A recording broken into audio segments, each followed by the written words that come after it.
Hey Dale, you Hey, got how me you doing, sir? happy. Good. Glad to hear that. Excellent. Not too much light coming in over from my right side. It's early morning here in California. Oh, yes. Yes. Well, you guys have the best weather out there, so Yeah, it's 99 to 104 for the last 3 weeks, but oh, wow. after 99, it really doesn't matter anymore.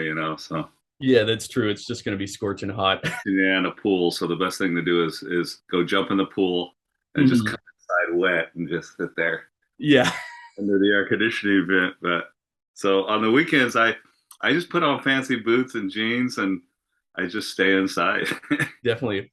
Well, hey, thanks so much for coming on with me today. This is a real treat for me because I really enjoy your videos. I really enjoy your Instagram account and your boot collection. It is outstanding. You're a Thank you. legend, sir. You've got so many amazing boots, and I really think these talks are just so much fun to do because I like to get inside the minds of like-minded boot collectors such as yourself, just sort of explore like what keeps us coming back to this stuff, keeping the interest alive. And your content is so great.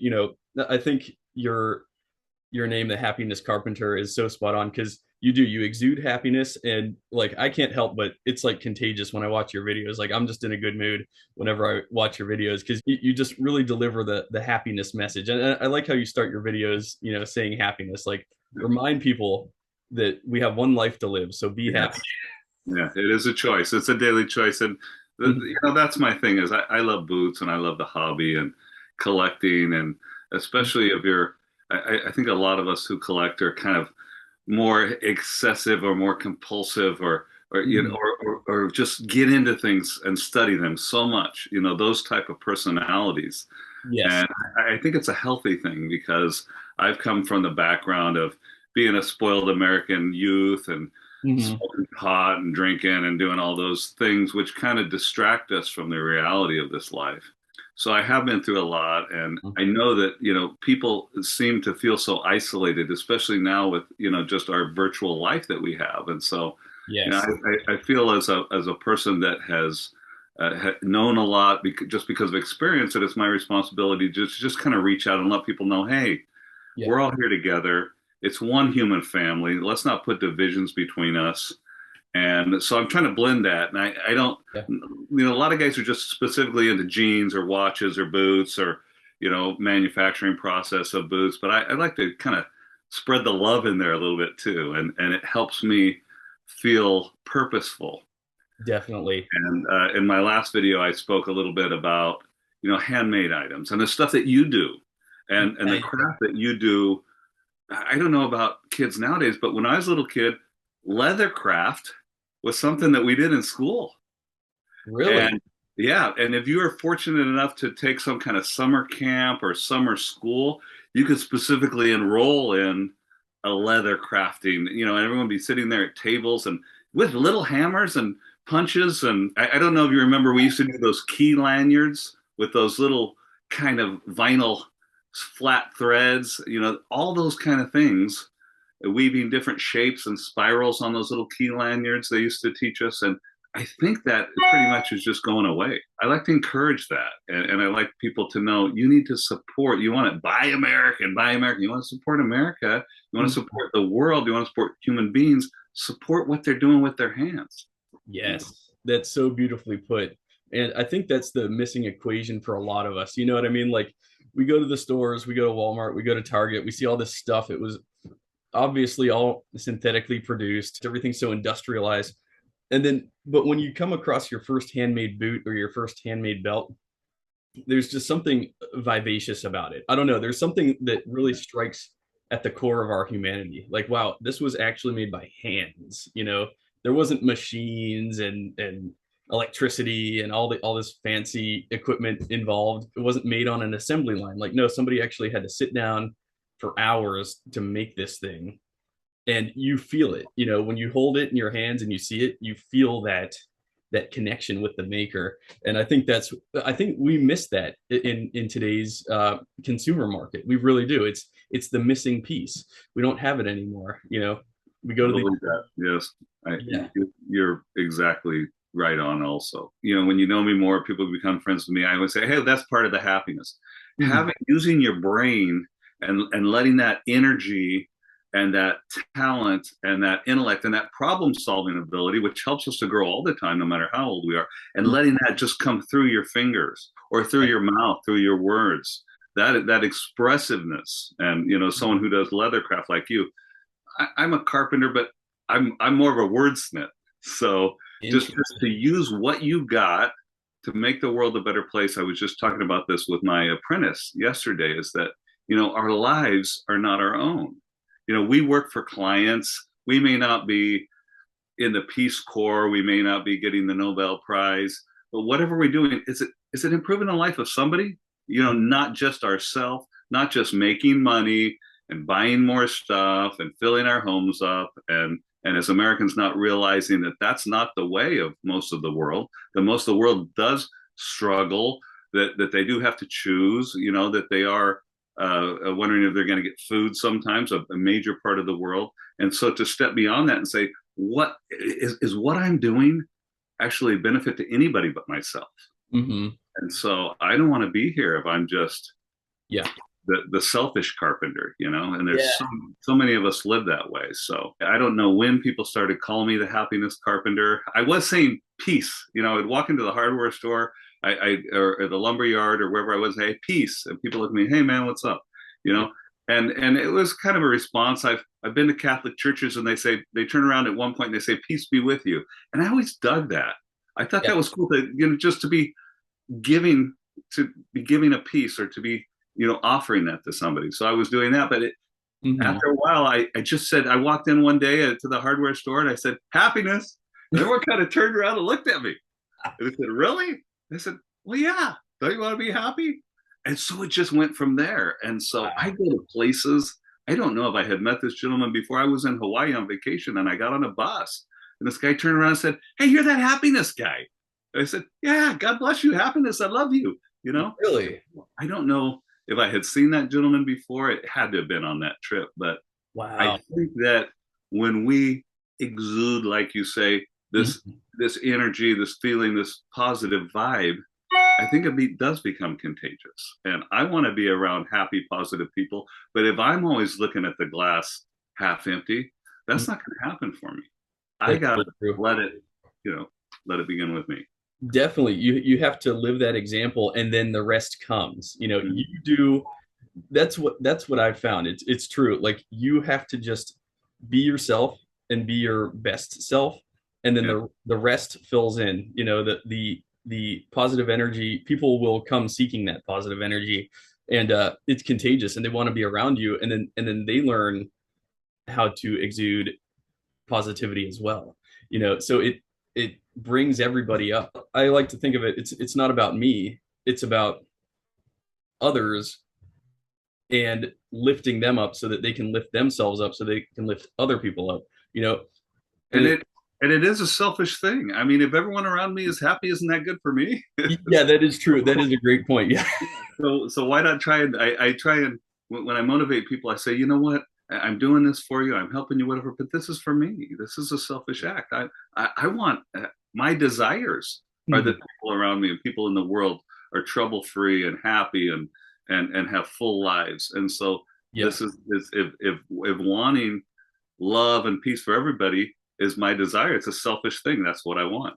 That's such a good point. Yeah, I love that. I love that philosophy. That's so beautiful. Before we really get started, I just wanted to, like, first off, introduce you.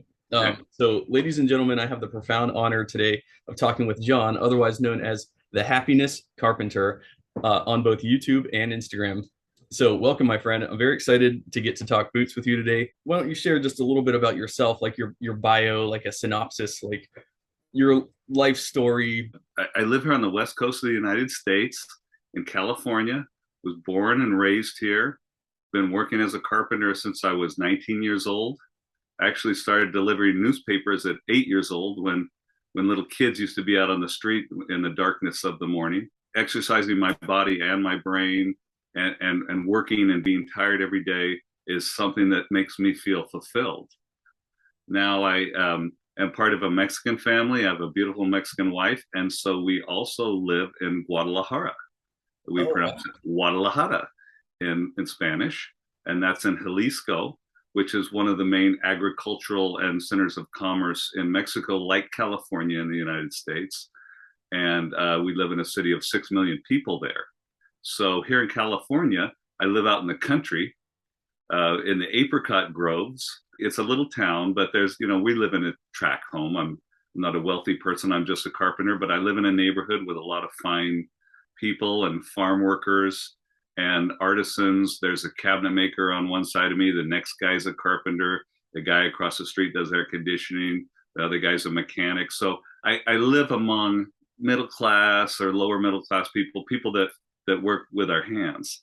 And then when I'm not working here, I go to Mexico and enjoy my family. And I have found that being in a different country with different advantages and disadvantages and different cultures and people is so enriching to me, and it has opened my mind. I have a small boot collection in Mexico now. I think I only have 15 to 17 pairs that I put in my little carry-on every time I go down there. But what we do when we go to Mexico, we bring suitcases of a lot of things that not necessarily made in the United States, but that are readily accessible in the United States for our family and friends down there. And then when we come back, we fill our suitcases with handcrafted items.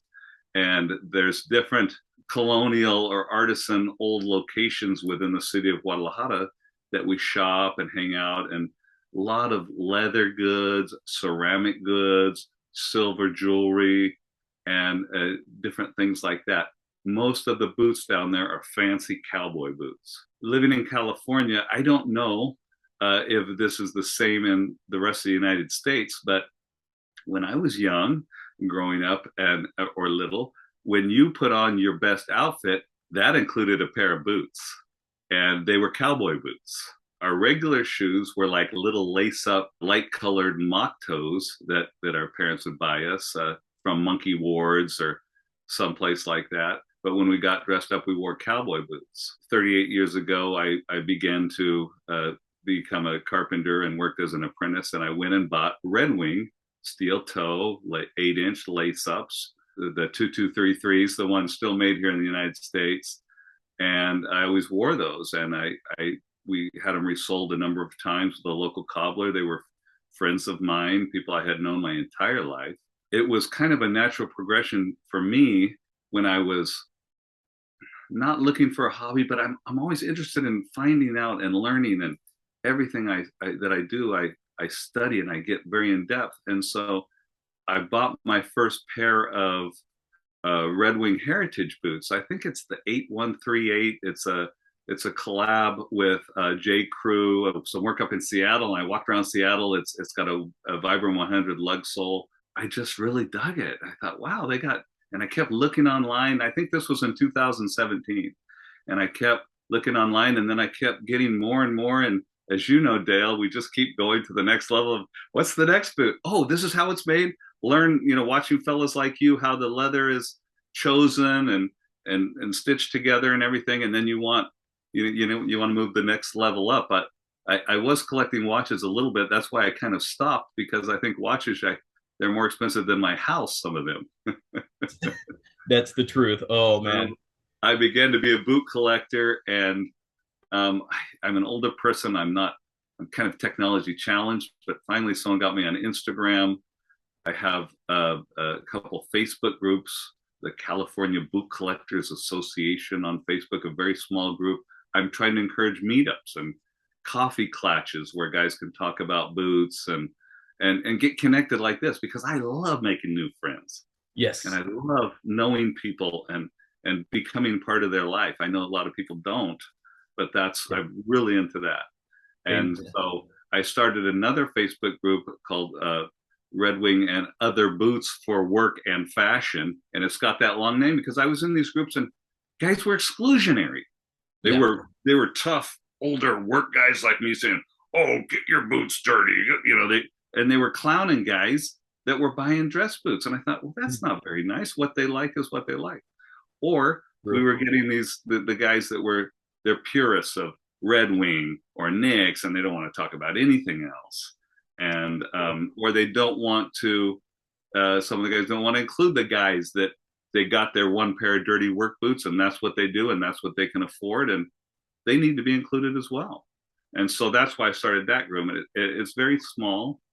It's only 2,200 people or something like that, and it's been around a long time. Wow. But I really screen people because I don't want people that are going to be negative in my groups. I don't want people that are going to bash people. I don't give people warnings. You're rude or insulting or profane to people about what their interests are. Mm-hmm. You're out. I just don't tolerate it. Yeah. And so, but I also moderate a large group called Rugged Outdoor Apparel. It's boots, jeans, and watches, and that was a very nice group, very nice gentlemen. And so there's 5 or 6 of us moderators. So that's the way that group is run. Everybody gets let in, and then we just police all the posts, and you warn people and try and corral them into being gentlemen or gentlewomen. Usually it's the guys that get a little more vulgar. I don't know why we're that way, but yeah, that's just some of our temperament, I guess. Yeah, testosterone. Exactly. So I ended up collecting until I have this little closet under the stairs that's full. I have an IKEA closet that I built in my one bedroom that I stay in, and I filled up that one. Oh, and wow. then I started getting rid of Nike tennis shoes. Why are they so narrow, those Nike tennis shoes? You know, and some of the other shoes that had just been laying around my whole life. Well, you know, why do I have these? So I started clearing out more and more space. Then my wife is so wonderful and helpful. You know, well, put your stuff here, and she organizes and makes shelves. And then so I have one little avenue in the garage of shelves that she put there that's filled with boots. And like I said, I'm taking some to Mexico. I try to keep it around 50 or 60. Yeah. But what happened is guys want to know. And that's why this is a great thing to be on your show, is guys, they keep out, well, let's see what you got. Let's do this. And my YouTube is just like this. It's completely unscripted. I'm not that great. I have my phone on this little clamp, and I just talk to people, and I give them love, and I show them my boots, and it's actually become very popular right away. Yeah. So I'm happy to share. I'm a very busy person. We have 4 adult children, and sometimes adult children take more time than young children, and have a lot of needs. Yeah. And you know, I run a business. I'm really just a glorified carpenter, but it's me and my helper, and I'm married. And like I said, I have a family here and in Mexico. But to use some of my time to expand my hobby, to meet fine gentlemen like yourself, and to be a part of what's going on the internet is a lot of fun for me. Yeah, it is. You're right. It's so much fun. It's this community that's really kept me coming back time and time again. You know, I uploaded my first YouTube video probably about back in 2014, I think, and it was just like you said, unscripted. I was actually holding the phone while I talked and showing my shoes, and it was just a quick like 8-minute video, but like the reception I got was just overwhelming. You know, people want to know honest consumer viewpoints on these boots, especially if you're going to drop Alden or Nick's money or White's money, you know, $500. That is not an easy purchase to stomach at all, especially when you're getting started. It is nerve-wracking. It's stressful. It actually takes bravery to pull that trigger the first few times, you know. I mean, heck, it takes bravery pulling that trigger the 50th time, you know what I mean? Like, do I need this? That's a lot of money. But then to really get an honest take as to how these quality items may improve your life, that's what I hope I communicate through my channel. I hope that comes through. But yeah, this community, the boot enthusiasts, they're just some of the nicest people I've ever met. They're the least toxic. There is so much negativity out there. And how do we combat that? Well, just being ourselves, being honest, you know, giving our honest take on this stuff, but doing it from the perspective of like, we're going to spread love, spread positivity, you know, make it an enjoyable experience, because ultimately I want this industry, and you said this in your recent video, I want this industry to survive. I don't want these skills to be lost. You know what I mean? Working with your hands, that's a skill that can go away like that. You know what I mean? Yeah. It takes no time to lose that skill, and that's partly why I've started to try to do leather work myself and to start getting involved, because eventually I think, it's gonna maybe come down to guys that just have an interest, that are able to carry the industry forward to some degree or another, or at least the interest forward. So that's why I'm just so stoked to have you on my channel today, just to get to hang out, talk, and pick your brain. And the more you speak, the more I realize, like, I think I think we're kind of the same person in a lot of ways. Like, it's funny you bring up your wife has Mexican heritage. My oldest daughter is half Puerto Rican. We just had her quinceañera back in December. I learned the customs and the language, and fell in love with the food. Yeah. Obviously, Yeah. Puerto Rican food is so good. It's nothing like Mexican food at all. It's Right. not even a Well, little. it isn't in Mexico either. The food we hear that at a Mexican restaurant, that's California food. That's what the Right. gringos want to expect to see. And if I go to Guadalajara and I order a burrito, they kind of look at me like, okay, some places will be offering that, but that's more like it's more like we would take a sandwich. A lot of the northern states have that as put everything in there, roll it up, and take that as your food. Yeah, But yeah, the Mexican food, and I've been to Puerto Rico, the Mexican food and the culture and the music and the beauty of everything oh yeah, is amazing. So yeah, yeah, we're also a blended family, yeah, and um, uh, and it's great. It's great that we're all different, and that yeah, those things, relationships and children, and all of our backgrounds, they're what make us who we are. And definitely, well, yeah, it's what a blessing. And yeah, my oldest daughter, who was actually or our oldest daughter, who's actually my stepdaughter from a previous marriage, is 34, and she lives in Washington State. And she's one of the ones that told me when I was first talking, everyone's asking me to do videos. Should I do a video? And just like you said, she said, Dad, everyone in my generation and younger, if you're going to buy anything, and it doesn't matter if it's a big purchase or something that's $30. You go on and you look for reviews and you want to hear people talk about it and have their hands on it and show it and see whether you like it that way. She says that's how it's done now. And she said, if you actually do reviews of things, people will want to see that. And I said, so really? cool. Because I don't look for reviews and I don't read the reviews if I buy some product or whatever, because I think, well, you're going to get 10% of people going to be negative no matter what. Mhm. They're going to be in there.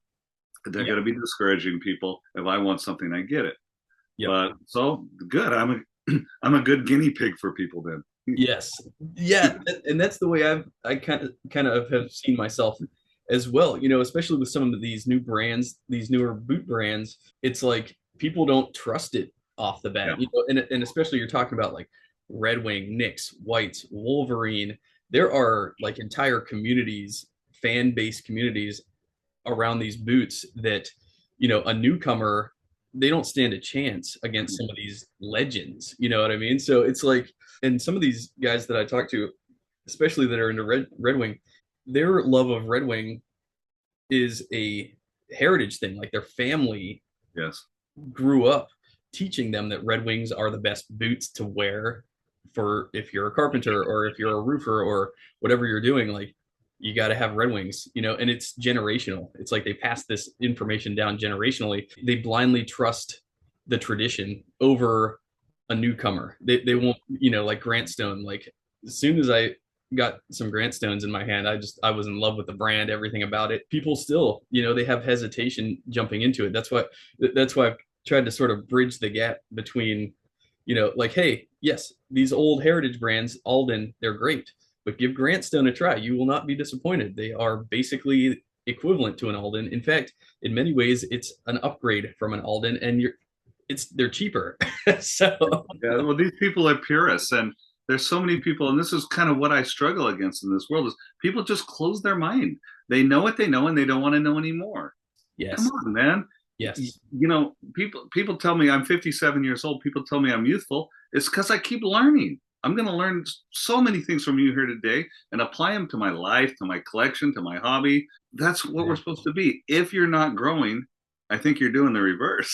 You might be, yeah, we're all on a path to the end of this life, but let's yeah. grow until we get there, you know? Amen. That's beautiful. I agree wholeheartedly. This idea that when you graduate college or whatever, you get your bachelor's, you get your master's. All right, I'm done learning now. Oh, I got my PhD. I have reached the pinnacle of knowledge. No, that's not true at all. If we have to be lifelong students, that's what I found, because stagnation is death. I agree with that. I never want to retire. I want to work till the day I croak, like Yeah. seriously. Because if I don't feel productive and if I don't have that day-to-day reciprocity with other people, Mhm. and like you said, it's not fulfilling anymore. How do we get fulfilled? You mentioned earlier that you feel so good when you go to bed at night knowing that your body's sore and you've worked your butt Yeah. off all day, you know. And I went to bed last night just sore and just, I'm working on a new bag here. um Right. yeah, this is really special stuff. This is Tochigi leather. And I just watched your new video last night, and Yeah. because one of the things, Dale, is to blend all these Facebook and Instagram and YouTube guys together, and there's not really that many guys Yeah. at this level of collecting. There's a whole bunch of interest because I was talking to Kuro, your friend, and I watched all your videos, Yeah. and I was saying, oh, he's the Trinity Handmade guy, and he goes, no, he's not Trinity Handmade. That's the guy that is his friend that was helping him with with the false tongues. And I go, oh, with the kilties, yeah, oh, okay. And so I thought you were Trinity Handmade, and then I thought you were associated. I know that you are in many ways with the Mhm. the stitch down patina Thunderdome guys, and so there's so many different guys. I'm finally getting a lot of you straightened out, and I'm so happy now that I will know much about Dale. One of the things that I wanted to say about what we were just talking last week about the kilties, Mhm. and I needed a couple black ones, and then I saw the variety that you have, and now my mind's just blown. And then I got to see you touch them and everything on your video and talk about your bags. And Mhm. so I go, okay, I got to go through my entire collection and see what Yeah. color goes with what, because that's the kind of guy I am. But that's great because I don't think anyone's offering that. I haven't seen Dale. You go on these sites, and some of them are good kilties, but you can get light brown, dark brown, veg tan, or black. You Mhm. know, and so I can accent with a. I'm doing what you're doing. I saw what you were doing when you're showing your boots in that video. It's doing a nice accent. Some guys accent with their laces, but with the false tongues, you can accent as well. So I Right. gotta I gotta get an order. I gotta go through my stuff. And the other thing I don't like is I don't like all those big creasing lace marks on my tongue. And sometimes it just I lace my boots tight. You got a lot of these guys that are all worried about breaking and everything. I keep trying to tell them, yeah, when you're a construction person, something's hurting every day, and as long as your little pinky toe isn't like coming apart on you, you're good. Yeah. But I lace my boots tight, so the inside of the eyelets are the speed hooks. They just dig into my tongues. And I've had boots where I've gotten a hole in my tongue before I've gotten a hole in any other part of the boot. Oh, wow, And really? so, yeah, we usually wear through to the steel first, but Wow. that can be a problem because some of these are crimped differently. They're not, the speed hooks just have that little star underneath, and it's Yeah. not just a smooth rivet. Right. So, I've taken to on a lot of my boots going with a pair of pliers and trying to crimp those down, and then you kind of mess up the leather a little bit. So having Mhm. those kilties, you may pay $30 or something for kilties. Your boots are $400 or $500 at this level. Yeah. I'd rather keep my boots protected, and then when I don't like that, when that kilty's a little bit too wrinkly or compressed or whatever, then just get a new kilty and not worry about having to have a cobbler replace your tongue someday. I don't know. Yeah, that's true. And you're so right. And what I notice with a lot of tongues on boots is the leather that they use on the tongue itself is pretty thin. So Like, much thinner. Yeah. yeah, yeah, like the tongues on my Trumans, they're great, but I want to say that the ounces, it's like 2.5, maybe 3 ounce leather. It's real thin, maybe even thinner, maybe 2 ounces, yeah. And so yeah, I could see how you'd wear a hole through that. And but yeah, most of my kilties, they're like 4.5, 5 ounces, and yeah, you'll never wear through those. I don't think it'd take a very long time. I, So I'm wearing a pair of Red Wings right now that I just put on this morning. The mule skinner leather. I think it's the Mojave Sand or something like that. And I was just noticing that because they're a rough out leather, and it's on the Red Wings. It seems that the rough out is combed a little bit more. It's not a suede. It is a rough out leather. Yeah. But I was looking at the tongue and exactly that, and I wasn't even thinking of this, but I was just eyeballing the tongue, and the inside is like a suede, or it's like a. I said, so what Yeah. is this leather? It was a bad leather that they just combed it out and made it thinner to so they could use that piece.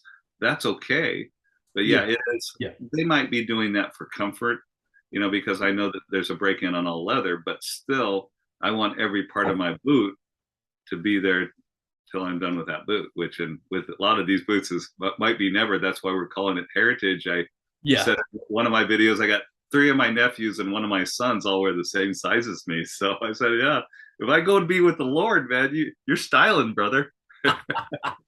Exactly. What a great thing to be able to pass on. Yeah. That's so great. Yeah, especially being able to share that with loved ones. I think that's really special. I'm the same way with my dad. He never buys nice shoes for himself, and so I gifted him a couple pair of my Aldens, and he loves them. And it's like I like seeing those things get wear. Even if I bought them, but even if I like to see this stuff. So much effort was put into making them. I want to see them actually get used. And to give someone a pair of shoes that they like, that is a really good feeling. Yes. Shoes is something that's so necessary. And, baby needs a new pair of shoes. It's just something that's ingrained in us and something that we need. And so, to gift boots and to pass them on, it's a funny thing in my neighborhood. All my neighbors have good boots. And really? I just can't help myself because I buy a lot of used boots too. And a lot of guys, I talk about that in my videos. A lot of guys, ooh, that's yucky, whatever. Well, I sanitize them. I even go so far as to cover my hand with tape and go in and out of the inside and get any hair or lint or whatever out of there. But, I'll get different boots and they won't fit me right or whatever. I'll say, hey, your foot's a little bit smaller than me. You got a pair of steel toe boots? I don't know, boss. Yep. So everybody, my sisters have Red Wings, so. Oh, wow. Yeah. That's so cool. I just keep passing them on but all the guys, they're all workers on my street. And so like every house around me and across the street, they all have Red Wings. Interesting. Yeah. Red Wings. Cause I sometimes, we'll be doing stuff together. I said, the guy across the street is a mechanic. He's taking engines out of the car. I said, what if something like that drops on your toe, man?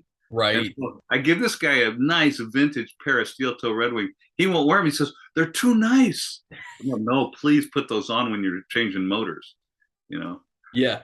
Please put him to the test. You know what I mean? You gave it to him. Like he might as well just test him out, try to see if he could break them, That's great. My dad my dad's passed away, but him and me had the exact same foot too. And so it was a lot of fun. And I actually I was going to bring some of my military style boots up here and show them today, but I didn't. But I wore his old Korean War Army boots, and they were nailed bottoms and everything. And Wow. I wore them out and I threw them away. And I'm thinking, oh man, really? Oh no.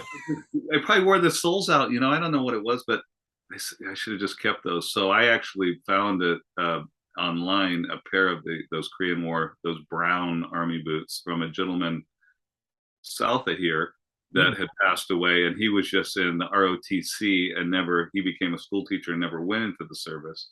And so his boots were still around. And so I replaced those. And so I'm very happy about that. That's awesome. Yeah, that's one of my biggest growing up. Both my grandpas were in the wars.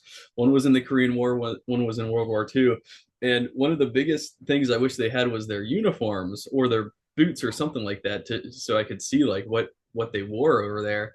And they had both just discarded them. Yeah, they just throw them away, those guys, because they're so tired of that life they had to live, Yeah, exactly. And I could kind of speak to that because when I got out of the Air Force, I threw away all of my uniforms. I still retained 2 of them, but and I still have my boots. So I kept like just small remnants. But yeah, I get it. Like when you're in it and you're tired of it, you just want to chuck it. You know what I mean? So my dad still had his fatigues in the garage in a barrel.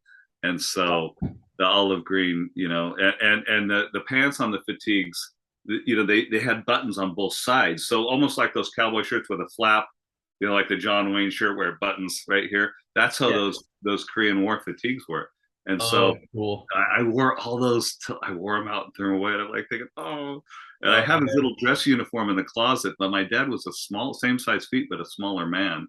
Yeah. And I can't. I have his dress uniform in the closet that I can't even get it on me. But those fatigues when I was a teenager, they were. I just wore them out, and I regret it. Cool. But oh well, they got Well, used. at least they got used. That was one point that I wanted to bring up with you was I noticed on your Instagram you have a lot of vintage Red Wings.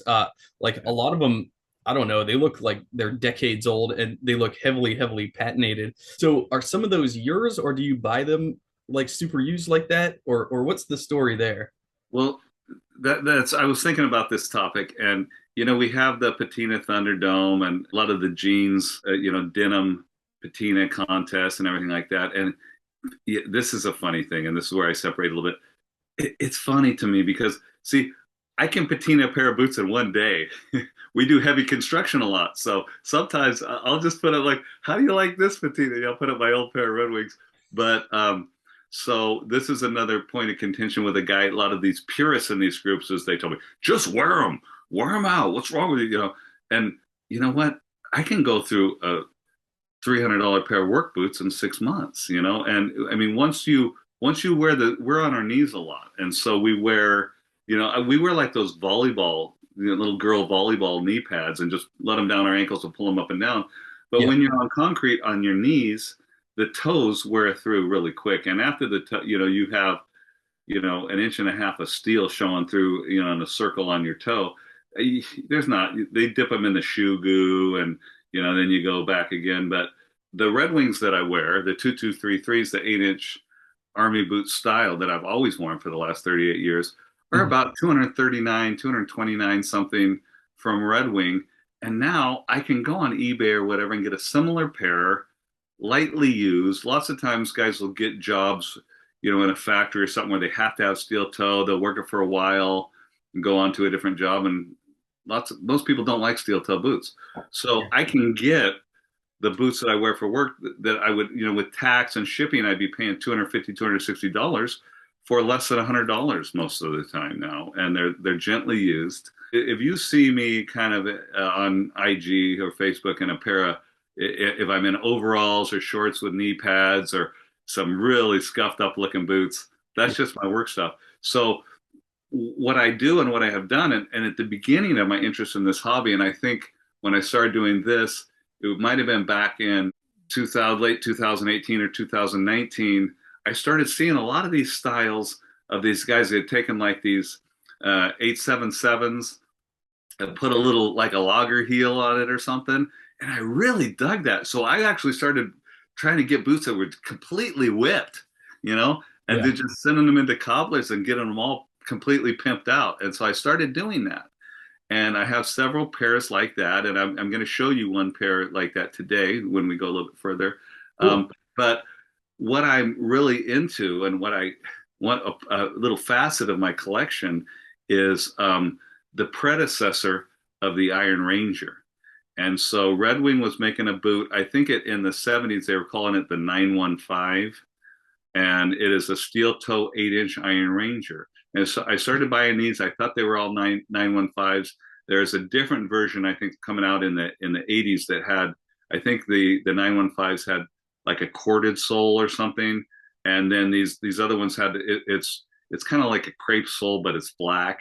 It's not a lug sole, and so there I don't have that number with me, but there's these two types of boots I started collecting. So I got 4 or 5 pairs of Yeah. these same boots, and what I do is, and I'm sure you do the same thing a lot of guys do, is I dig getting these old boots that aren't too far gone, and I just get them and I saddle soak them and I saddle soak them and I clean them and I take some super fine grit sandpaper and sand them a little bit. If there's some big rips, little flap coming off or whatever, cut it off, sand it a little. I don't really glue anything back like that, but I just fix it up a little bit, and then I put just a neutral. And one of the guys that I really admire is Brian the Bootmaker, and he uses a neutral shoe polish called El Oso, which means the bear. And Okay. the El Oso outlet was about a 15-minute walk from my previous home in Guadalajara. So I just go there and with this, call it a canasta, like a shopping big shopping bag and just fill up with, and then there's a little callejon, like an alley, that has all these, where all the zapateros, the shoe shiner and the shoe repair guys get all the supplies. So I would go and stock up on all that kind of stuff. Leather laces, you can't get there. Most of the leather laces you can get them, but they're coming from here, so they're actually more expensive. But I fix up these old boots, and if they need to be resold, I resole them. And I don't know, it's a fun part of my hobby, because I am not a Red Wing purist, but I started out as a Red Wing guy. Usually I have Red Wings on my feet. I switch off to some Wesco linesmen sometimes. I have several other steel toe work boots, but usually I don't know what it is. I just get my foot in that big round steel toe Red Wing, and that's what I have on my feet most of the time. Kind of going back to what we were talking about the industry and about Red Wings earlier, and Wolverines and Chippewas, and a lot of these trends for these boots now that I don't like.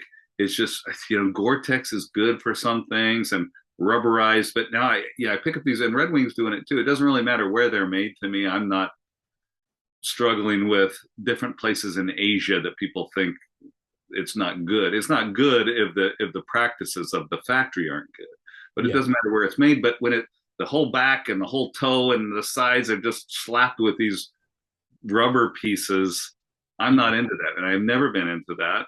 I really like Thorogoods, and I was trying to get into Thorogoods, and I have a pair of the 1892 Tomahawks in green.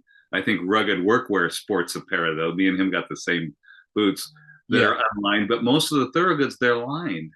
And I don't want my foot. What happens with those boots, and I think Rose Anvil was talking about the other day, is you get in these boots like a Doc Marten or some of these other $100, $150, $200 boots, and you put that on, you're like, wow. These are the boots that are so comfy, and you walk around until you get a couple weeks into it, and they start getting less comfortable. But that's one of the things about the all leather work boots that I've always worn, and these older ones that I collect is, of course, as you know, they mold to your feet, and these boots become like my old baseball glove. Yes, and that's one thing I was used to tell guys: there's two things you don't lend out: your girlfriend and your baseball glove, because neither one of them will come back the same if you get them back. And so these boots, when I go on vacation, I'm wearing fancy boots around, or I'm in Mexico and I have work boots down there, but I have different. When I get back in and I slide these Red Wing boots on, the all leather versions that I've been, had 4 or 5, 6 months in, whatever. Oh, my foot is home. Yes. And it's amazing. I didn't understand this at first either. You can hold a brand new version of the exact same boot up to a used version of the same boot, and the used version, it looks way bigger because your toes kind of mushroom out over the sole a little bit, and it just absolutely, leather molds to you and your sweat and your skin and your activity and everything like that. So that's so true. I dig the older boots. Yes, and I look for those all the time, although I am really getting into customization, and I'll show you a lot of that today. A lot of the other high-end boots. There's some places I'm not going to take a trip to Tokyo to have my feet measured, but and I know Jake does that, and Jake is awesome. I follow everything that Jake does. But that's a way different level that I just like. I'm not worthy when I watch him. That's a rite of passage right there. I know. Yeah, exactly. I would love to go to Tokyo, but it's just not in my plan right now. Yeah, same here. It's like, wow, that's like just adding thousands of dollars on top of the cost of the boot. I mean, obviously you get to see Tokyo too, so that's worth something. Take it a $4,000 boot for me, Yeah. That's true dedication right there. That's the true boot lover pilgrimage right there, is to go to Tokyo and have your foot measured by. I was watching one video online, and the computer just spies on us, and everything we talk about, everything we do keeps popping up. And it was this young couple. I don't know if you've seen this, and they just live there. They're a gringo couple, American couple, and they just live over there in Japan, Tokyo, and they're integrated and they're having fun and everything like that. They go, oh, well, here's a shoe store. Brass Tokyo. Let's go in and see what they have. I'm like, oh, really? You know, they're just walking by, you know, like, wow, that's so awesome. What a thing to just have Yeah. there in front of you, you know. Like so many of us would love that opportunity and we'll never get it. But yeah, yeah, it's true. Like I used to actually, you mentioned Hawaii. I used to live in Hawaii, and I was right across from an Alden shop, and I had Mm. no idea what it was at the time. And I walked in, and I'm like, "What? $400 at the time In for town. boots? No, get out of here!" So I just totally let the opportunity pass me by at the time, you know. But looking back, I kicked myself like, "Wow, what a missed opportunity there!" You know, I should have been going in there, talking to the guys, getting familiarized with the lasts and all that, but you know, you live and you learn, really. So That's funny. I was in Honolulu and I had no idea at this point about the amakaji. Is that what Mhm. Jay calls it? That the Japanese interest in American heritage items. And I Mhm. understand, I've studied now that, you know, thanks to the Germans and the Japanese, that we have expanded this hobby, and even it has caused industry to happen in the United States because they love US made goods. But I walked by a shop in one of the malls there, and they like to dress up like cowboys, and a lot of the Asian peoples that visit Hawaii, I guess. And so there was a shop, and they had White's boots in there, and they had the bounty hunter in like a blue bull hide. And I'm looking, I go, this is the nicest. I tell my wife, this is the nicest boot I've ever seen. And it was like 6, 7, 800 bucks. You know, they're gonna make money. They're paying high rent there in Honolulu too. And I just thought, wow, now I want to find that store. I've never seen that boot again, and go back there. But yeah, that's Actually, it's funny you mentioned that. I think I saw that on your Instagram, and I was going to ask you about that pair. I think exactly. Let's see, where was it? It was a two-tone natural veg tan and blue roofer boot, right? Was that the one? yeah. You know what? There's a boot that I have right here that I was going to show you today, and this is an interesting boot. Is this what you're talking about? That's the one. It said July on the side. Yes, I was Yeah. going to ask you about that So exactly. I don't know if a lot of folks know or understand everything that happens in our world. There was a country named Burma that now is called Myanmar. Hmm. And Myanmar has suffered a political coup, I think, in February.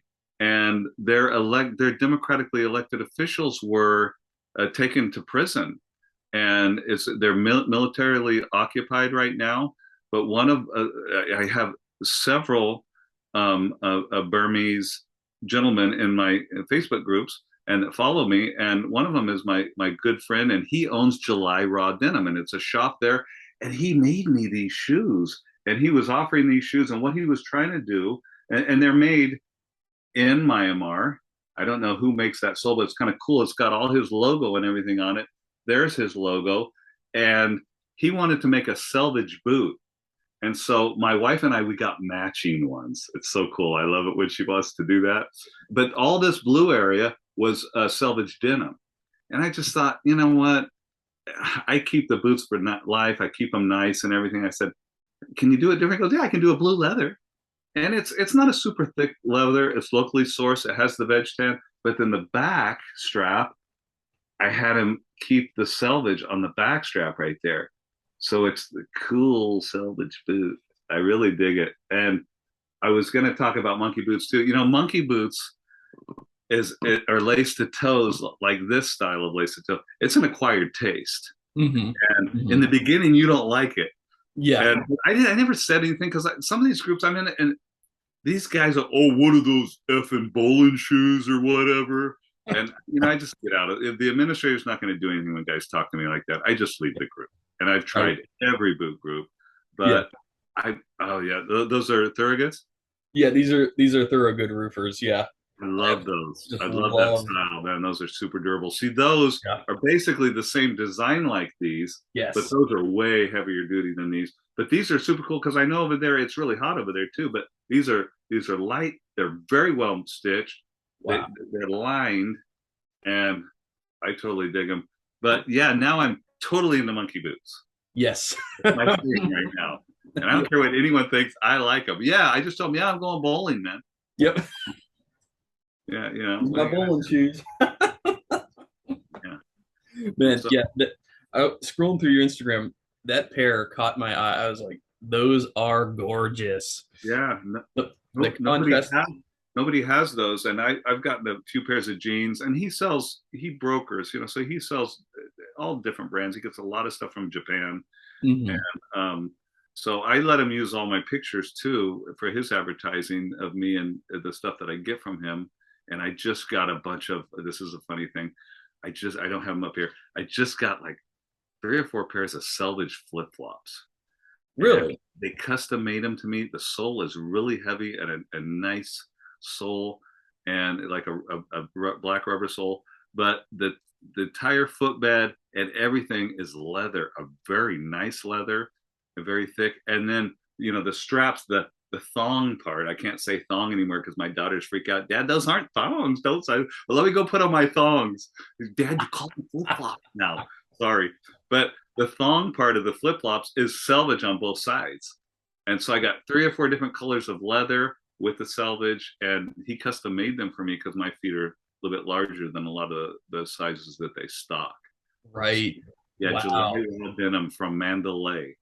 You can find him on Facebook, on Instagram. He does the same thing like a lot of the Indonesian bootmakers. You do everything through Messenger, but a super reputable guy. I've never had any issue. Everything's always fit, and Cool. just a fantastic deal. Wow. That is so awesome. Yeah. Wow. Yeah, you're just a wealth of knowledge. You've been living this for so long that and you've just been into the heritage stuff. I also noticed that you embrace like several different classic like Western styles. Like you have your cowboy hats, you do Yeah. suspenders sometimes, you do a lot of denim. Yeah. True Americana heritage. I mean, you encompass all of it almost, Western and workman and all of it. So that's what I love about your style is you run all these forum groups. I think that's really cool. I didn't actually know that. I'm actually not on Facebook anymore. So, well, I am. I just don't look at it. Right. Yeah. So, Yeah, everyone has a different thing, and yeah. so I'm juggling YouTube, Mhm. Instagram, and Facebook, and it's fun for me. Yeah. It's fun. Yeah. That's the main point, right? Exactly. And that's why I try and tell people. I have friends that they go so political on Facebook, and this is one of the things why Facebook turns a lot of people off. Yeah. You know what? And I said in one of my videos, you're Republican, you're Democrat. I know we have a lot of problems in this country. My political opinion is please vote. Yeah. Please vote, and let's get men more intelligent than ourselves making these decisions for us. But I Yeah. don't want to go on Facebook and see somebody who I like, or even somebody that I don't like, a candidate in a very vulgar way trashed. Hmm. Please, I was used to be against this, but show me your food, your kid's soccer game, Yes. anything else but political stuff. Yeah, And exactly. so, yeah, it's Yeah. funny. Most of my remaining friends on Facebook end up being liberal women. You know, Oh, really? and they're nice and they're polite, and they don't, even if they don't like somebody or something, they don't put it in a bad light. It's Yeah. like choices in life. We all have choices, so let's choose to be happy. Let's choose to put our content on the internet. If there's a problem, we need to talk about it. But Mhm. insulting people never ever helps. Right. I We learn these completely things agree. in kindergarten. Please, let's carry on the manners that our kindergarten teacher taught us. Let's carry them on to adulthood. Just because you work and can buy your own stuff and buy a home and everything does not mean that your manners need to disappear. So Manners make true. the man, like the Kingsman. Manners make the man. Yeah. Yes. Manners maketh man. I love that. That's so true. And it goes back to like everything that I know today, I knew by the time I was 5. I heard that phrase recently, and it's like, yeah, yeah. If you don't have something nice to say, don't say it. Yeah. Treat others as you'd like to be treated. It's very simple. If you decide to get back on there, yeah, join my groups. We love to have you and your content, Yeah. and posting your videos on there. Yeah. That's all good. That's that it's more access to information for guys, and that's what they need, because for some guys, buying a $200 or $300 pair of boots is Hmm. a huge expense, and I understand that. The Yes. good time, and I don't know if you folks watching know that when you got little kids and you're struggling and you're working 2 jobs and you're not sleeping very much and you're wondering whether to pay the PG&E, the power bill, or the phone bill, those Hmm. are actually the good times of life. Yeah. So enjoy those times. Those struggles are what brings us up and helps us grow. And Hmm. so to be able to give these people information on what they're going to buy, Yeah. Is I think is very crucial towards continuing to promote the craft of shoemaking and bootmaking. Definitely. And you're so right. Just in a general like life philosophy stance, it's like I'm grateful for all the good things I have, but sometimes you got to be grateful for the struggles too. Be grateful that you struggle because that's part of existence and that's part of It's what makes us alive, Dale. yes, yeah. Exactly. So yeah, if you can't pay that bill this month, that's actually, there's something to be grateful about that you have something to overcome. Yeah. Because when you don't have anything to overcome, that's my biggest fear is stagnating. Yeah. Once everything's set up and it's all perfect, like think about it. You'll enjoy it for about 15 minutes. Yeah. When you have the golden toilet and you have the yeah. mansion and the estate and all the, whatever, the 25 cars in the garage. And you don't need hope then. And hope is a powerful, powerful emotion. Mm-hmm. And so to have hope that things are going to get better, that you're going to be able to get that. If you hope that you're going to get it, so many guys want Nick's boots, if you just, these working guys, you hope that you can someday get a pair of Nick's boots, but you can't afford it yet. And man, when you get that, that is a sweet thing when you get those boots, man. Oh, absolutely. Like a little kid waiting for Christmas, Yeah, exactly. Let me grab mine. These are my Nick's swashbucklers from Nobleman's Apothecary. Yeah. Angel. Yeah, Angel, what a great guy, Angel. Oh yeah, fantastic guy. Yeah, those are beauties. First time I put a pair of Nicks on, I got a pair of Urban Loggers, and like I told him, I said, I think my feet went into 4-wheel drive. Yeah, it's like, wow, that's a 4x4 for your foot right there, Dale. That's a cool boot. They're so heavy, they're so overbuilt, they're so manly. They really take it. I could tell that the guys at Nick's, they built their boots for workmen, for wildlife firefighters. I could tell because they build these things to be as indestructible as humanly possible while retaining the beauty of natural.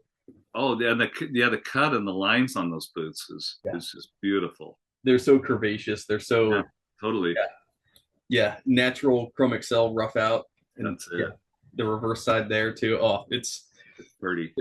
Just easily the most. If I had to get, if I had to go fight in the trenches, these would be the boots. Yeah, they're easily the most badass boots I've ever owned. Like they're so overbuilt. You could if survival was a factor, these would put those on and run away for sure. Exactly. Yeah, and that's what I do too, Dale. because I get the V-bar soles on when I get those fancy P&W boots. I have the Vibram 100 lug soles, but they tend to pick up rocks, and I'm not out in the woods, and so I get the V-bar like that. I find it's not slippery, and I'm not scratching my wife's floor and leaving stuff inside the house where she's angry. Yeah, that's so true. Definitely. Yeah, it's got good tread, but it's also not going to pick up rocks. Like I love my Commando soles, but man, rocks just embedded in there. I got to get a screwdriver and get them out. One of my sons wears loggers inside the house, and I'm just like, oh, please, man, really? I just go behind him. I'm picking up rocks and leaves. Yes. But he's tracking them through.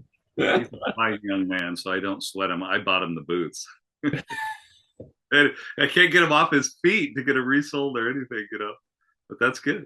They all start out wearing these, and I'm not going to mention any brands, but these cheaper, less than $100 boots that you can get, and they go through a pair every 3 or 4 months. And I try and say, come on, spend $300 or $400. You're going to have them for so much more, and your feet are going to be in much better shape. Definitely. I mean, you take care of something like this, it take you decades to break this thing, literally decades. So if not life, I'm comfortable saying I'll have these for life, truly. I think so. Yeah, I'll be wearing these, when I'm in my hundreds, if God willing I live that long. Get around. Definitely. So I know that you prepared a few pairs to show us. I have on deck? I have a lot of stuff here. Oh, and, what I have is, here's an interesting thing right here. This is going to trip you out. I don't know if you saw this online, but this is a Red Wing Irish Setter boot case from the 60s. and someone I think in Texas has overlaid that with hand tooled leather. And I get some of these things from a guy on Instagram called Damn Good Gear. I don't know if you follow him or you know him, but he's a Red Wing guy, and he has a lot of stuff. He just goes everywhere over the states and collects, and then he restores things and then resells. But I had bought these. Now these are 1970. I just took these out of the case. This is what came in the case. The case is circa 60s. These are a 1970 pair. These are an Irish Setter Red Wing 888 boot, and they are kangaroo leather. And they have just like they call it like a cushion crepe black sole on them or something like that originally. I had this full Dr. Soul's corded sole put on there. And one mistake that I made on these, because they were so old, and the leather was really soft. These come with something called D rings, and you see the D rings with a lot of hiking boots. It's like a rivet with a little loop off of it, and they're very easy to get your boots on and off because the strings just kind of relax really easy and pull up really easy. But I had them put some eyes, the cobbler at the time, some eyes and some speed hooks on it, but they were pulling out because the leather was so soft. So I had to come and on the inside of the eyes, I had to have him line that with some black leather, just so every time I wasn't popping all that stuff. But these are really cool. So this is the kind of stuff that I'm into as well, as collecting these old 1970 mock toe kangaroo boot. Those are outstanding. Those belong in a museum right there. That's a museum piece right there. Seriously. 2 or 3 pairs like that. And I have one. I'm kind of crazy. One of the things you'll notice about me is I don't care what other people think. If I like it, I like it. So Viberg makes a camo sole in red, white, and blue, and lime green and turquoise. And so I have another pair. I put a lime green turquoise camo sole on there. Okay. Vibram, and had those are 72 pair. Now the other pair I want to show you, now these are just a pair of Billy boots, which are in such high demand. And I have the White's Perry, which is comparable. These are Red Wing boots. But the Billy boot, as we know, the one of the owners of Red Wing built them for his son's Cub Scout troop or whatever, a boot for that. And it came with the pocket. The new ones come with the pocket, but the old ones had a knife. And that Damn Good Gear found me the knife right there in that pocket. And so that's what I wanted to show you is the knife that goes in there. I don't know if I can get it close enough where you can, it actually says Red Wing Billy Boot on there.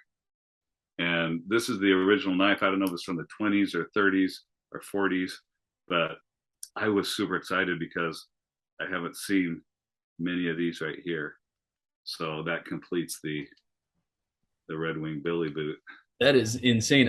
I never knew that existed. Yeah. The pocket there, and then it actually came with a pocket knife in there too. That is outstanding. Originally, I think the design was different originally on them, but these, I love 8-inch boots. That's what I wear for work. And a lot of the guys say, they get biting around the ankle on their instep and stuff like that. I'm so used to that from wearing boots for so many years. And I try and tell guys, when you lace up a tall pair of boots, tip your toe back up towards your head when you're pulling on the speed hooks right in the middle, so you don't get them too tight right in that place. And then release them a little bit, and you can lace up your boots. And then they loosen up a little bit. If you feel like your boots get a little bit loose in the day, you can just bend over and relace them. That's a good tip. There's another boot, and see, I like unusual. Yeah. And that's, you can tell when you look at everything behind me, I'm like in a weird eclectic museum. This is my Carpenter's office right here.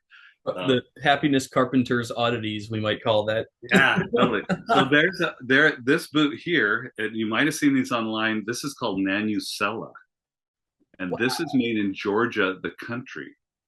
And Georgia is like in the Beatles song back in the USR. They say, Georgia's always on my mind, yeah. Yeah. They're not talking about Georgia here. They're talking about, which is probably named after Georgia over there. But this guy builds them with leather straps on the bottom. I said, please put rubber. I wear through leather. But this is the first pair that was ever sold in the United States. and it even has, I don't know if you can see, it has actually my initials on there, but they're fully lined, and guys freak out when I post these. What the hell is that? They got this toe, square toe is totally structured, and I asked them, that's all, it's several pieces of leather, and they are so comfortable. But now Nanusella, and they're on Facebook and they're on Instagram, they're making them look more heritage. These are 100% handmade, hand stitched, everything, but they're making a real heritage look, and they got a number of things. They have a shop in Brooklyn now and a showroom and everything. So that's kind of a fun thing. I don't know. There's one guy is a Canadian actor, I think, that I saw on Instagram that has a pair of these, but that's Really? a hobby that you won't see that very much at all. You know, that pair right there, that looks like the creosote nail shank that Gabbard, I don't know if you're familiar with him, but Yeah. he builds his, that's one of his most iconic boots is the nail shank, and it's got that real bulk, like boxy toe there. That's just a wild pair. That's a really unique pattern that they used on that. Those are insane. And that segues into the boot that I just received Oh, like 3 days ago. And Gabbard is a great guy. Now that cat there, Gabbard, that guy's an artist. wow. And so my wife is an artist too, and she does a lot of woodworking. She has a shop and she has more tools than I do. And I Wow. would say, can you build this? Can you do this? I am not inspired to do that. I'm like, oh, really? Come on, man. And we can make a lot of money if you do that. But these Yeah. guys, Brian and Clinch and Shogoto and Flame Panda, man, they could just teach other guys to do exactly this. They can make millions of dollars, but they will not do it. They Right. will not sacrifice the integrity of their craft. And this is one pair of hands, one pair of boots. These took me originally, I think, 32 months to get. His waiting list is longer than that. Wow.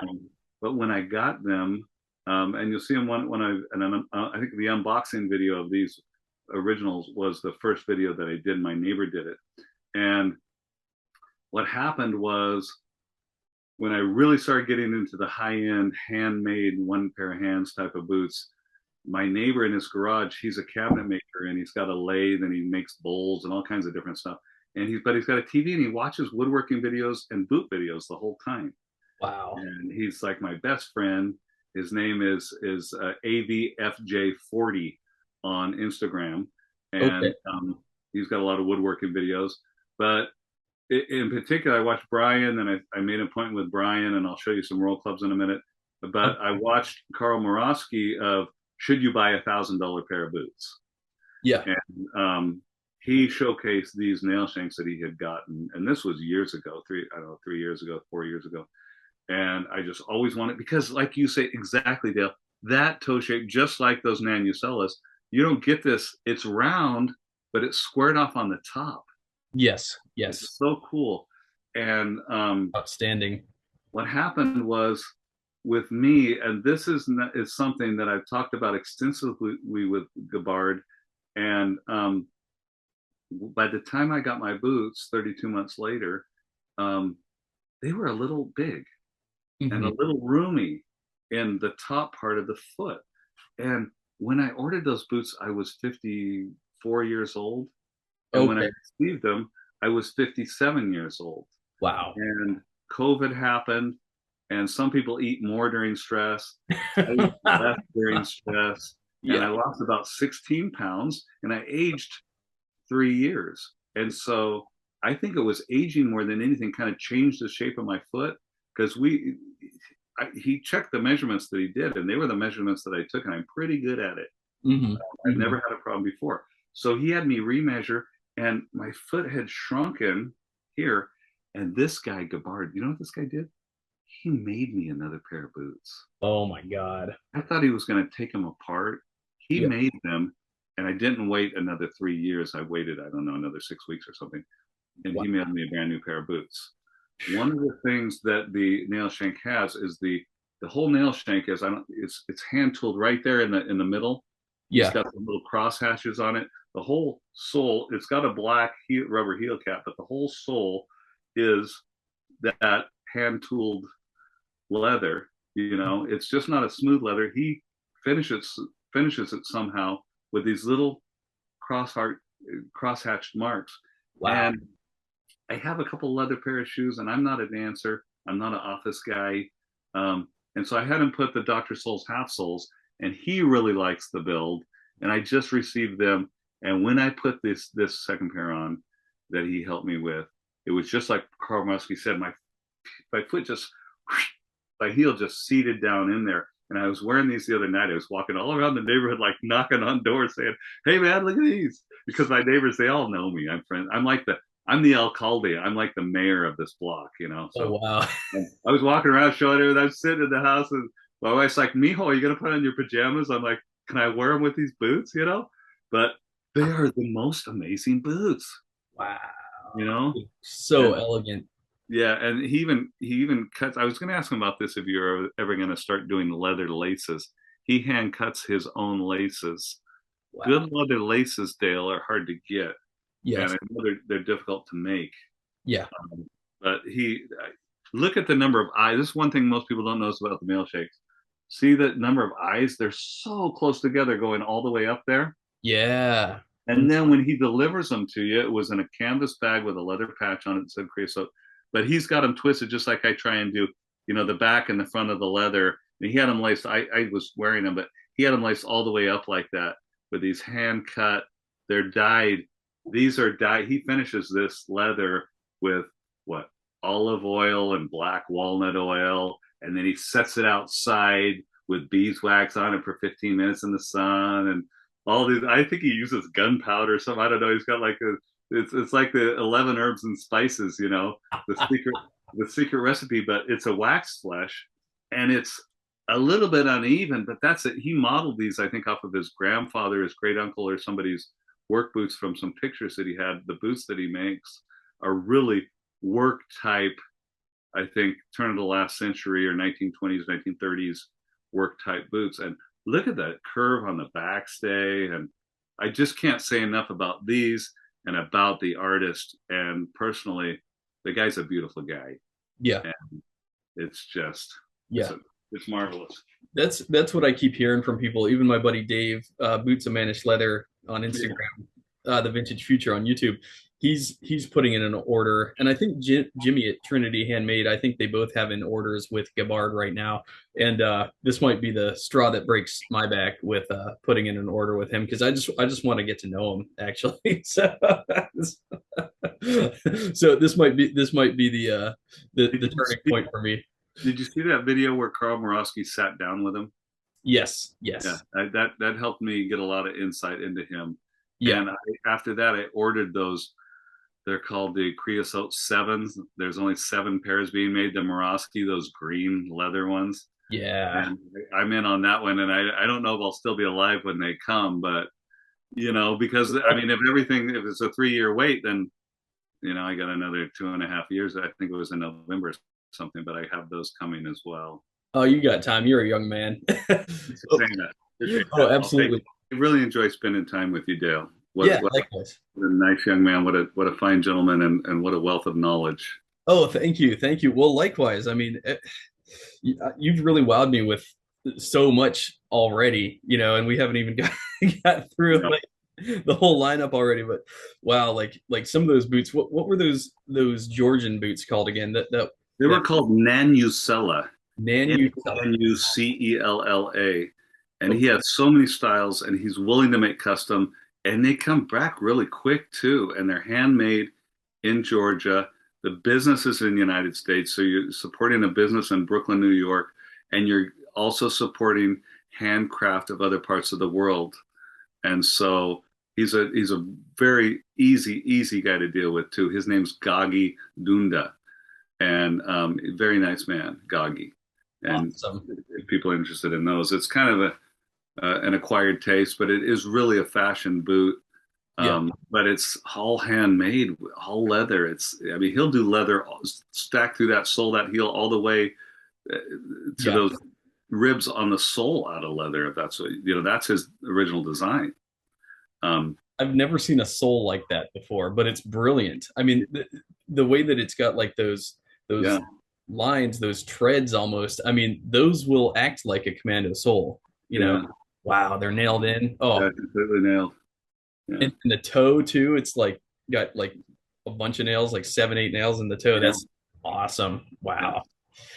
It just goes to show that all over the world, people out of necessity have had to build boots, and they use their life experience to create these things. And what I love about it is the features that they incorporate, as well as like I also find it fascinating, like the lasts in certain regions reflect the general foot shape of the region. You know, 'cause Mhm. people's feet, you know, depending on your location, your geographical location, the average foot type tends to be different in certain areas compared to others, and so it's so cool to see that, like because it really brings in, or for example, the Indonesian boots. I talk about this a lot.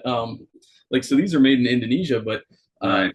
the construction method is Dutch, and so you Yeah. see it, like you see the Dutch Hmm. in the Those shape. are beauties. Are those um Santalum or Benzian?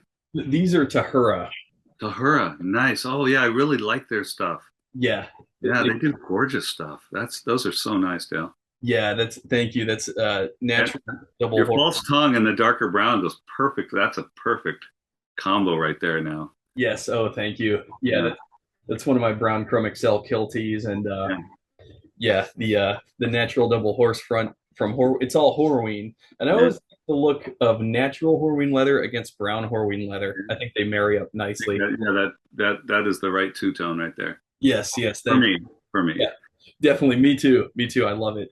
But yeah, I'm so fascinated by it, like just how heritage passes down from generation to generation. That's kind of what you're showing here is, and Gabbard, that creosote boot that you showed, the nail shank, that thing, like I find it so inspiring that he took his inspiration from a picture, Yeah. his own relative, Yeah. and wanted to recreate that. I find that so Yeah. interesting. Yeah, recently I've done a couple of videos on some of the Viberg World War, like what were they called? The infantry. Service boots. Yeah. Yeah, yeah. They recreated some of these vintage service boots, in a modern on their modern last. Not, I just find that stuff so inspiring. We get to relive, some of the golden eras of our history Yeah. in modern boot making. I think it's very, very cool that, so many people are clinging to the heritage that was It's passed. great conversation. When you walk around and you go out to dinner or something with your wife or whatever, and someone say, "Hey, man, those are nice shoes," and you tell them a little bit about it, they're very amazed Yeah. that there is such a topic and such a history. And if you just talk to them for 1 minute, they just go away like, "Wow, man, Yeah. really?" So, Yeah, learning is good. yeah. And it's living history. That's what I love about it. It's living history, and it inspires people. And it's like we said before, it's contagious. People ask you about them, and yeah, those creosotes though. Yeah, you've inspired me. I need to reach out to Gabbard and get the dialogue going there because I love it because this is how people did it for thousands of years. They'd know a guy, the guy would build them something, and In the village, there was the shoemaker, the carpenter, the baker, the potter. That's how we get a lot of our last names. right. Shoemaker, baker, potter, carpenter. Yeah, But yeah, I know that he's a cordwainer by trade, but I wouldn't even call that. I would call him an artist. yes, That guy's an artist, and that's I teach people even about my trade. You can mechanically do the work. You can nuts and bolts. You can put it together, and you can go to the next level, and you can be a craftsman. You can do it mechanically the way you're supposed to with great skill. But hmm, you're nuts and bolts and you do it with great skill and then put yourself into it, you put love into it, hmm, you become an artist at whatever you're doing. You're an artist when it's part of you. And yes. so I was looking at those backpacks last night. I thought, oh man, Oh, I thank you. I gotta start thinking about backpacks because I think that your Yeah. personality and the way that you do those it makes it puts the backpack the Dale's Leatherwork backpack on my grail list. Oh, thank you. I mean, that's For a compliment. sure. If I've For, ever got one, that's an amazing compliment. Thank you. Yeah, yeah. Speaking to that backpack, that's kind of what I had in mind. Like I wanted to build something that looked like it could have existed 1,000 years ago by an artisan leather worker. And I was in Alaska recently, well, about a year ago, and they had a bear fur backpack Wow. that was very similar to the ones that I make now. And it's all rudimentary. Like somebody could have made this with a knife Right. and you know, and just basic pieces, but all high quality Mhm. materials involved in the construction. And like just something about that is so inspiring. I have one here. I could grab it. Yeah, let's do that. Yeah. Oh, this is one of my. Oh, see, Yeah. I love green, Dale. That Yes. green is my thing, brother. Yeah. Oh, that's gorgeous, man. That leather is. What kind of leather is that, Dale? This is Emerald Gen X from the Oh, Tasman Tannery. and now you have kilties with that you use with some of that excess material. Yes. Yes. Yeah, I stamped out a big stack of kilties out of. yeah. That's what that because I'm looking at your video last night. And I go, look, he's got. I'm like trying to count like how many Yeah. pairs he's got. Oh, I better hurry up with my order before those sell out because some of that stuff you were saying. I made this backpack for my friend, and this is what I got left, but we can't even get this leather anymore. And I'm thinking, hurry, John, hurry. Yes. Speaking of the Indonesian bootmakers, I did a video and spoke briefly on just what you said about the Dutch influence, but I Yeah. use an Indonesian bootmaker called Prof Barnett's, or I call it Professor Barnett's. I think that's an abbreviation. But Yeah. look at this one pair here. It's called the Bulky Toe. And my wife really loves these too, because she actually started me on this journey. She has more shoes and stuff than me, but Right. um, the way the toe is, and a lot of these things, I was calling it a Cuban heel. Now it's not a Cuban heel. Cuban heel is just diving straight under, I think.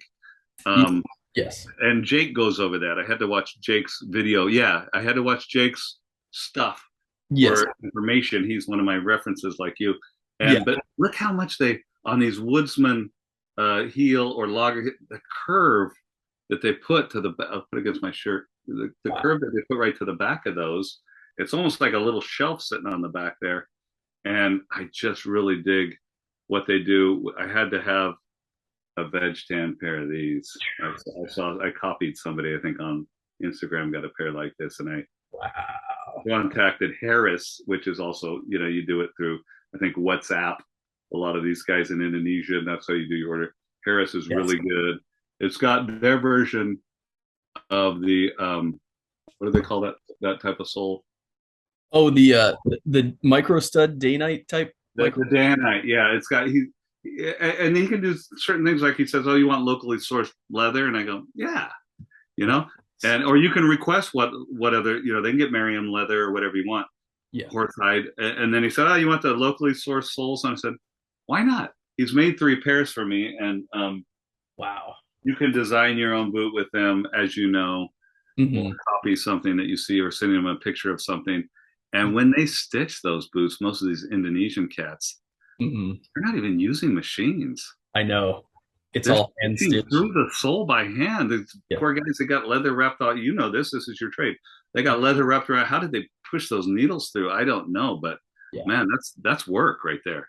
It's work, and I watch it, and I'm just blown away and inspired when I see that because it takes time. It'll take somebody, probably 2-3 hours to stitch that whole thing. Yeah, aren't you gonna get tired and stop doing them perfect like that? How did they get the feed the guy, bring him coffee, whatever? Don't move. I Yeah. don't know, but whatever they're doing, man, these guys are amazing over there.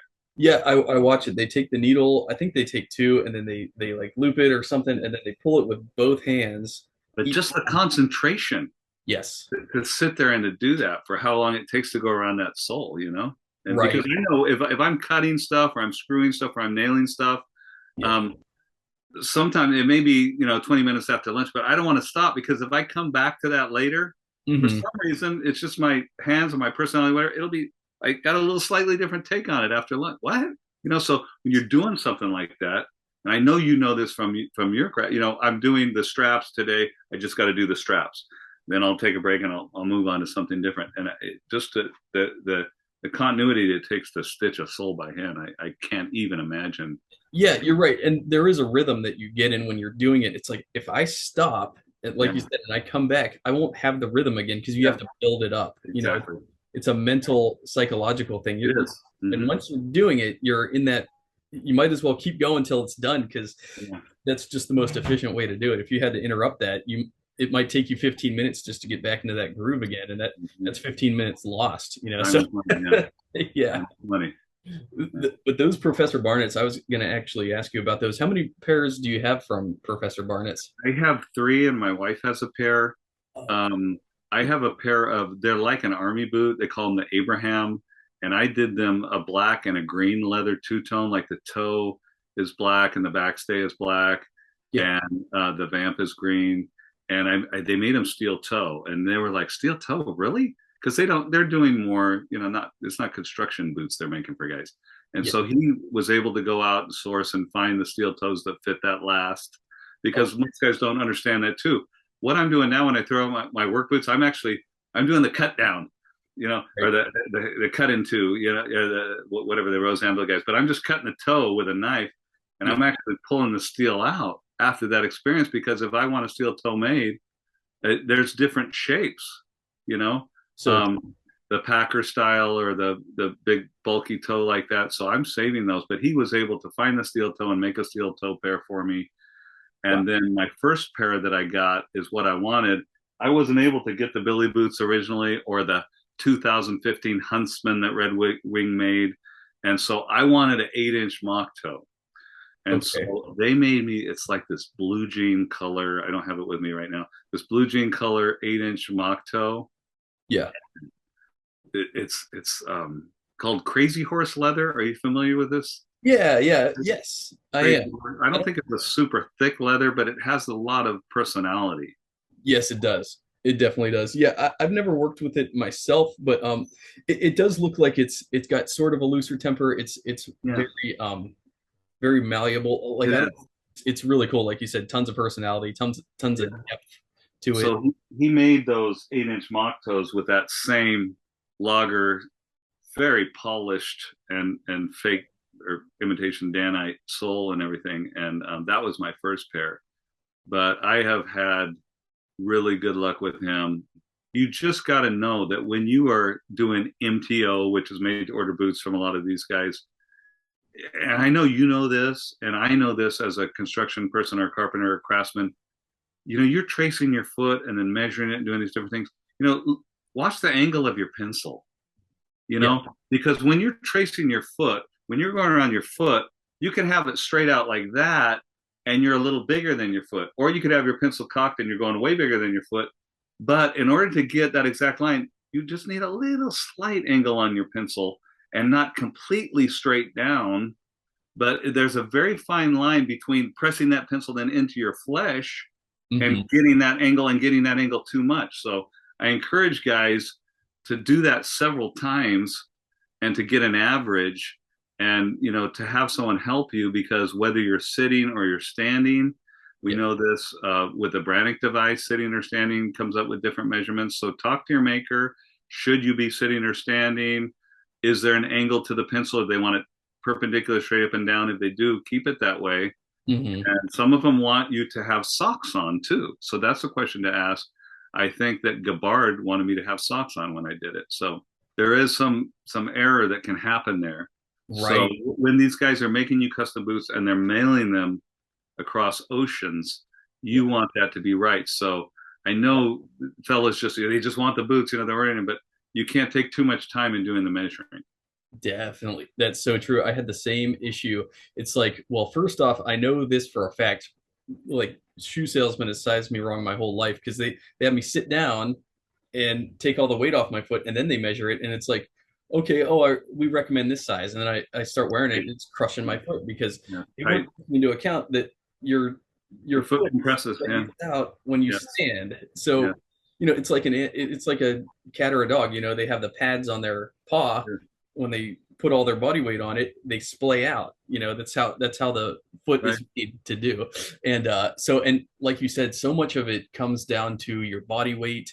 I notice when I lose weight, my boots start fitting a little looser than before. Yeah, no, there's a guy in one of my groups that lost, I don't know, 50, 60 pounds or whatever. He had to sell all his boots. Yes, They just didn't fit him anymore.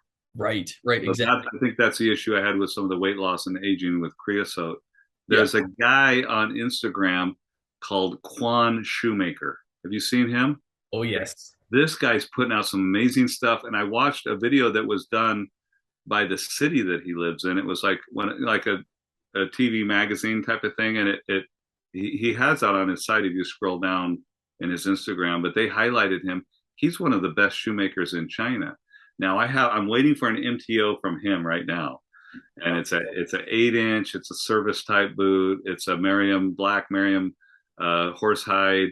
It's a green, like the army green full Dr. Souls. He just posted it a few days ago.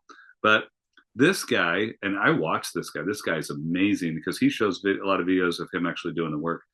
And he just wanted to know, okay, what do you wear in whites? What do you wear in Red Wings? What do you wear in Iron Rangers? What do you wear in Knicks? He just asked me all those different brands, what size I wore. And I was thinking I was going to be, I told him I'm a 10.5 D. Actually, my Brannick is, I'm a 10 on one foot and a 10 and a quarter in another foot.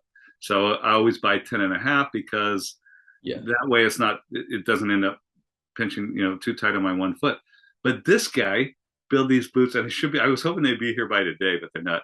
But he did it just solely on, he's so knowledgeable about footwear, about what size I wear in the other boots. So he was able to just hopefully figure out my size based on all those different questions he asked me. Cool. I never had that before. That's really cool. And I actually, in many ways, prefer that method because I know what size I prefer. And I'm very mistrusting of when I'm going to do the foot tracings because I did it once with benzene. I got some Chelseas and they were just too big. Like just the volume on the inside was too big. Like the length was dead on. The length was perfect, but the instep, their instep was so large compared to because of the last, so it can be a different last. Right. Like these Chelseas are 8.5 are just so perfect.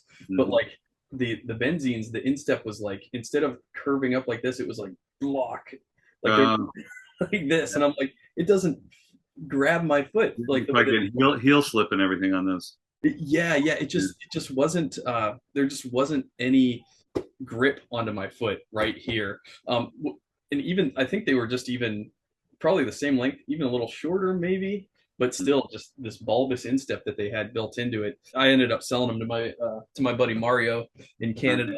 I find that the approach of just asking, hey, what boots fit you best? Yeah.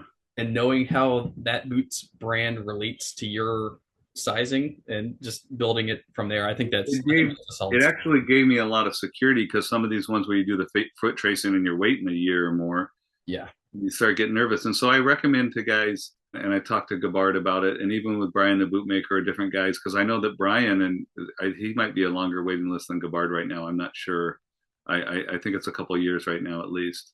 But our bodies change, and especially as we grow older, if you're 20 and then you're 22 or whatever, I don't think it's going to change that much. But when you're my age in your 50s, I can work like a slave all day, and still like my body's getting some kind of atrophy just from growing older.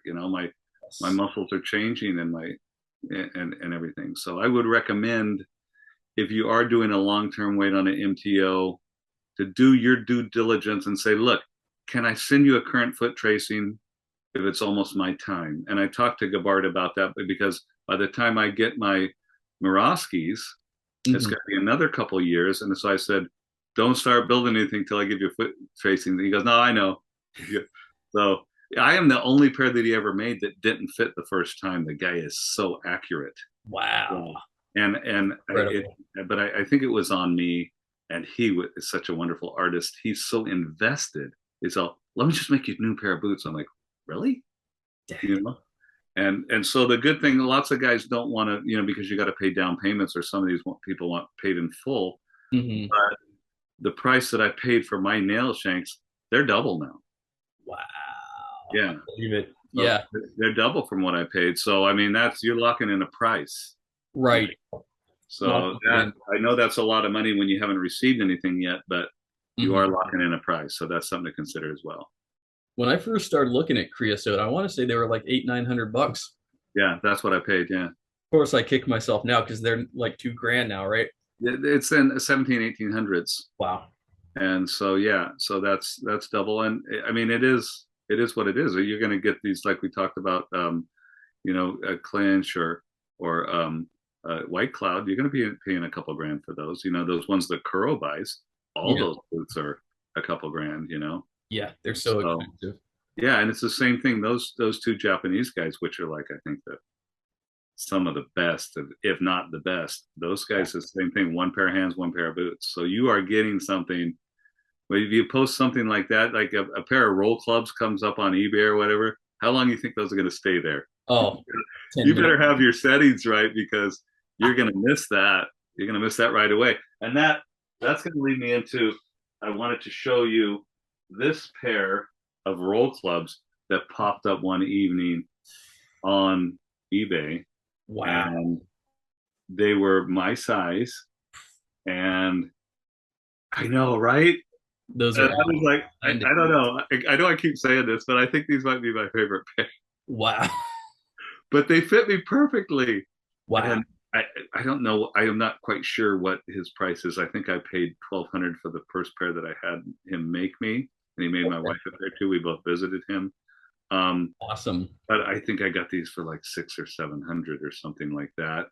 And I know that's half price of what he's charging now. Yes, that is. Yeah. That's They an were worn outstanding a price. little bit. You know, you see the arms with the hammers and everything. They were worn a little bit. Yeah, that's okay.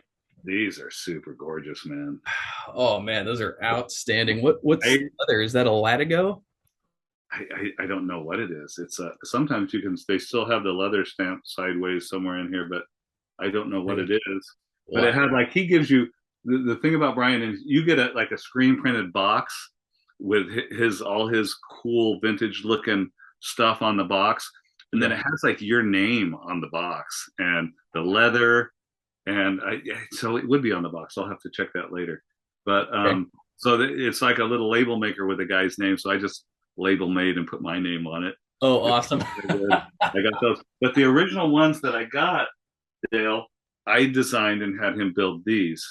These are the RC 42 last, I think, Roll Club 42 last, Yeah. and it is a olive a horsehide, and I thought it would be more green because you know I just love green, but and I dig them. I got the red thread, and I got everything I wanted, and these people were they asking one of the groups, okay, if you could take one pair of boots and that would be it, and you got to leave, you know, your house is on fire or whatever. And that poor guy, I knew a guy that his whole house burned. He lost his collection. He was so good about it. He's an amazing guy, and he's rebuilding his collection.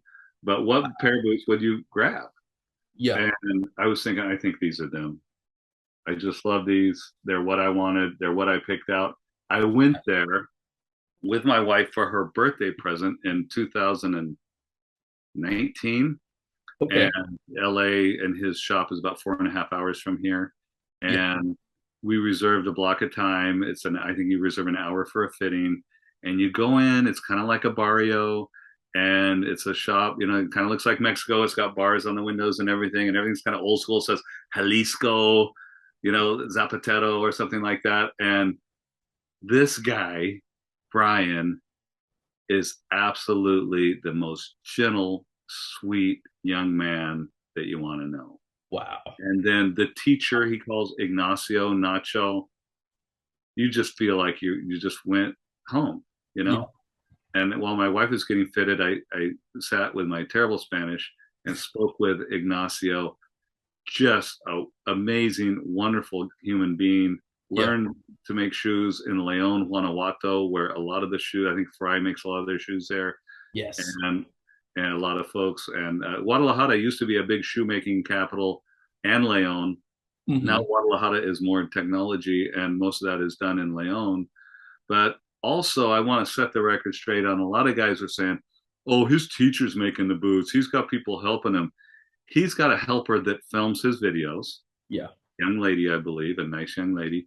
And Hmm. the teacher, Nacho, is in there resoling the cowboy boots of the Mexican guys in the neighborhood right there. And Right. it was originally his shop, I believe. That's what Brian says. He went in, he was looking to customize his tinnies. Yeah. And so he's still doing the little Zapatero shop there, Right. Tayet. And then Brian's doing his thing. And Hmm. what a wonderful experience that was. And he shows you around the shop, and it's just, you know, glue and leather, and it's, you know, there's nothing fancy to it, but that's how art happens. So And true.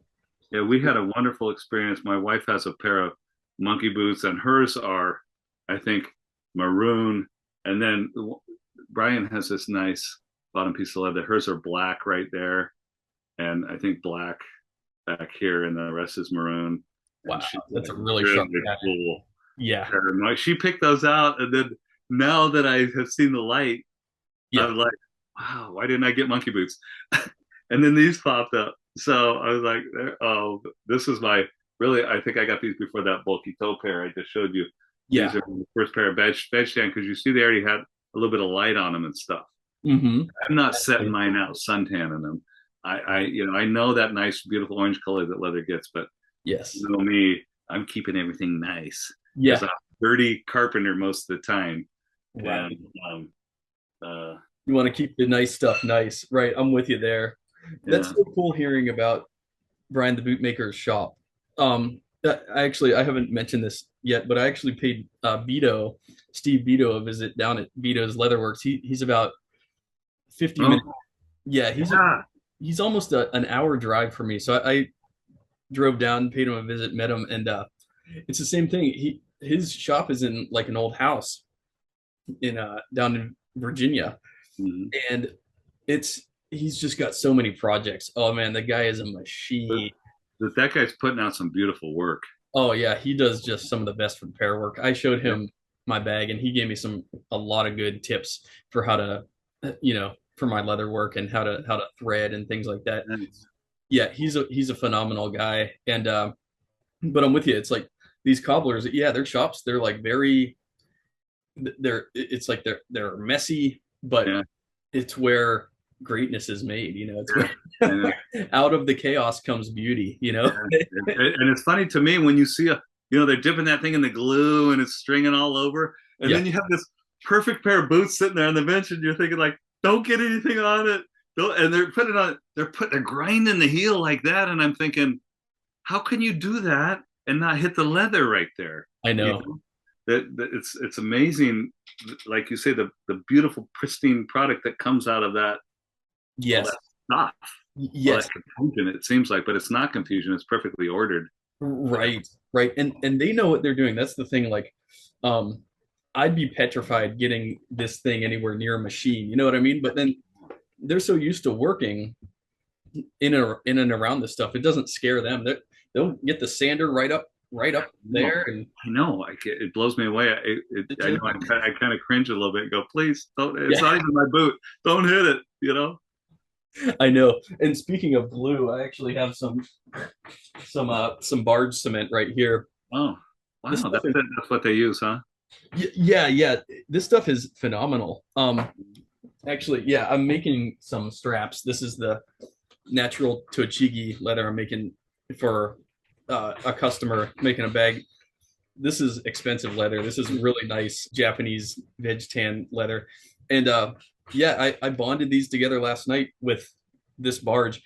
It smells phenomenal. Now, I'm gonna stitch these together.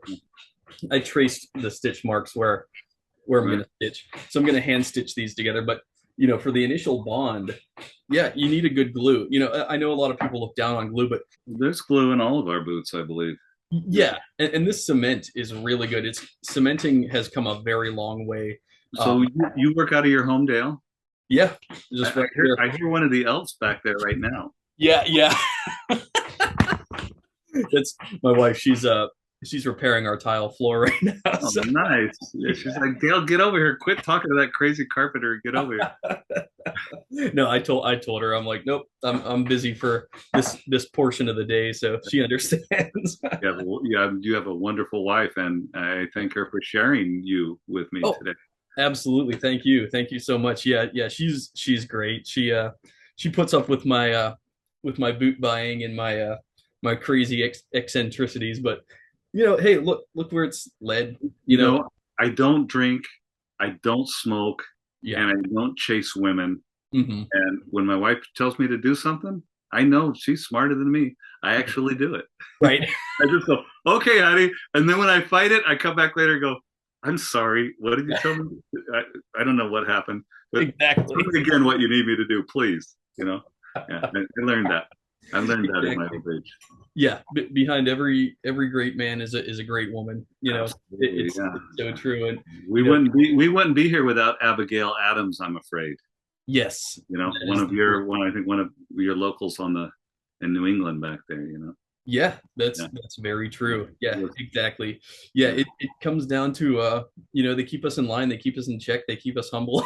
Yeah, for sure. Yeah, yeah. It's good to be accountable to a You want to think of something in a straight line, we can do it. You yeah, want to think of many exactly. things at once, hire them. Right. They can do everything at once and care for you and the kids. It's like I was just talking about this. I have a wonderful, well-to-do client, Yeah. and he was sitting down. We sat down. We had lunch with him, and he was talking to my apprentice, and he was talking about his girlfriend, and she's a mother, and he Okay. said, I want you to know, most guys discount that. That is absolutely, being a housewife and a mother is the hardest job that you can have. Yes. And The most the important. product that comes out of that, if it's bad, Yeah. we all have a problem. Yes, exactly. That is So so those true. that care for the home and the family deserve more respect than we can give them. Oh, for sure. Yeah, in my opinion, that's the most important job in the world. Yeah. It's, somebody who can raise kids. I mean, I love boot making, but a woman who can properly raise children is, I mean, that's a labor of love. It's something that you can't mess up. That's something that it takes incessant care and attention every single day. You know what I mean? There's no way around it, and just the devotion involved. It's unreal. So yeah, when people say being a housewife is not a profession, it's like yeah, Yeah. try it and then Yeah, get do that job. Yeah. Do that job. You'll be looking for another job. Is there something else I can do? yeah, exactly. I completely agree. I mean, I'd be nothing without my wife. So As well. yeah, Yeah. yeah. The women in our lives, we owe them a debt. That's Yeah. for damn sure. An unpayable debt. Yeah. Yeah, definitely unreal. You like carry a conversation phenomenally. So thank you for that. Well, I was trained by a librarian and a elementary school principal. Oh wow. How you speak and your conversation and how you are with other people and how you treat other people is who you are. Definitely. So I was corrected a lot as a child, Yeah. and not beaten enough though. I must say that should have been beat a little bit more. Maybe would have had less problems in the long run. But Yeah. thank you for that. That's a fine compliment. Thank you. I am a wordsmith, is what I truly am. Yeah. Yeah, you really are. And you're a joy to talk to, and you're a beautiful spirit as well. Thank you. And I love your passion for boots. And I did want to ask you about one more pair. Sure. Your British made William Lennon Roughlanders. Yes. Those blew my mind when I saw those on your Instagram. Yeah. Those have a leather sole, and that's why they come with a leather sole. And one of the German guys, a boot and denim avid collector named Jan, Yeah. turned me on to them. And I think, I don't have it with me right now, but Roughlander, it's William and Lennon and Roughlander. Yeah, you got it. Okay. And so I think they make a lot of British work shoes. Oh, And I think it's a factory dating back to the age of Whites or Red Wing, or 100 years. I'm not certain of that right now, but it's an old factory. It's a family-owned factory. It's in the country in England. I was seeing a lot of these very high-end boots, and then I looked on there, and I could kind of MTO a boot for a couple $100. wow. And this was a few years ago. I don't know what they're at now, but I had those made, Mhm. and I walk around a lot in the street or the sidewalk or whatever, and I've got a dozen or so wears on them. But I know this. The leather, it wears out a lot quicker. But those are really cool boots, Yes, I and love those. they're you look at the toe, it's kind of like the same shape like that bulky toe Professor Barnett's that I showed you, and Mhm. it's got the brogue toe, little holes in the cap toe and everything the way I got it, and it's nailed together. But it's funny, Dale, because the way that it's made, it's not a super fine finish like some of these guys. We go all the way to these guys we were talking about in Tokyo and Japan. How Yeah. amazing that shine! How did you get that mirror shine on the heels, and everything is perfect and in place, and there's not one imperfection of the piece of leather that they cut or anything like this. Mm-hmm. And the boots that I have, they're not a maroon or a number 8 or anything like that, but they have a little bit of vino wine color to them. Okay. They're a little bit imperfect, and not the fit. The fit was right on. The Yeah. fit is wonderful, and I love wearing those shoes. Mm-hmm. But they kind of look like they came out of a place 100 and something years ago, and that's the attraction that I had for them. Yeah. Is it looks like they're still doing the same boot that their grandfathers did, Right. you know? And it's just it's a little bit rough, Yeah. you know, the finish. But it's just nobody has them, and I don't know why more people don't have them. Definitely. They got work boots where they put the steel toe on the outside and chrome it, or what, you know, like some of those weird Doc Martens or whatever. But they got a lot of options for that kind of stuff. But Yeah. you can order from them, and they were communicative as far as the leathers go. They, you know, like you did with the kilties, they sent me all their different leather options and stuff like that, and they were very good at. I think I changed something after I ordered them, and they were very good about that. And so I would recommend them. The only thing that I would change is I probably would have tried to get them, and I don't know if they do it. I don't know if it was an option, Mm-hmm. but I would probably get a half sole on them. Okay. Yeah. I think that I'm not looking at them right now, but I think it's the same as the Gabbard sent me with the creosote. I think it's a rubber heel cap and then the leather sole, Yeah. which is it's my only leather sole Mm-hmm. besides cowboy boots. But those leather soles, they are a little slippery too. And if you're in a place where it rains a lot or it's snowing, that's a no go. Yeah, that's true. Yeah, you can lose your footing easily on a leather sole. I will say that. Yeah. That's true. The only other ones I have right here, I was going to tell you that I'm kind of weird about my Grail. I pretty much got everything I want, but Red Wing put out an Iron Ranger that's the slate mule skinner. I was going to tell you that out of my Grail, there's that pair of slate Red Wing Iron Rangers that I'm still waiting to get, and but my other one is I would like to order from Flame Panda. Now, your good friend Kuro sold me a pair, and this is how I know you or am more associated with you or more quickly associated with you is because I bought a pair of Flame Pandas from Kuro, and then I'm his friend on Facebook, so then I knew he was doing videos from you, and so then I started watching your videos. So cool. This is the pair that he sold me. Wow. And you see, I had a pair of Veg Tan. I put the kilty in there. That's the kind of stuff I want to do like you, is to do some highlights in some of my boots. But these I got with Pang and tried to ask him a few questions about them. He is an amazing guy, Pang from Flame Panda, such a beautiful guy. Yeah. And everything, all the information I can get on him, I read. But these were a Merriam horsehide. I don't know their horse butt, but a horsehide. And they are, of course, a green sole, which I just love green. This leather on these is super thick right here. And these are the only pair of boots that I have that requires a break-in. Wow. Really?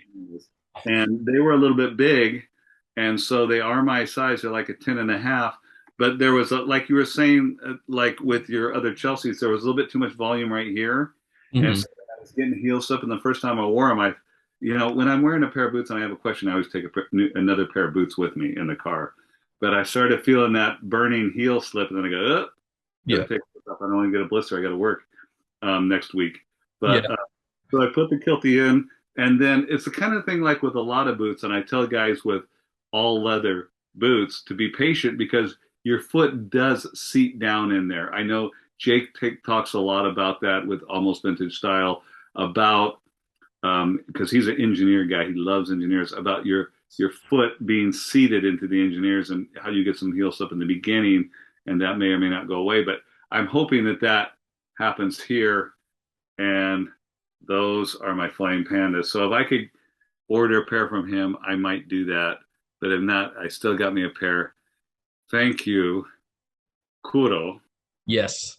And he is a fine man, and we talk sometimes and on the phone, and I really like him, and what a Yeah. huge asset for the rest of us. The very last pair that I have is this. Now, I'm into more heavy duty stuff than you are, Yeah. and I'm a construction guy, but I got these from Frank's Boots, Wow.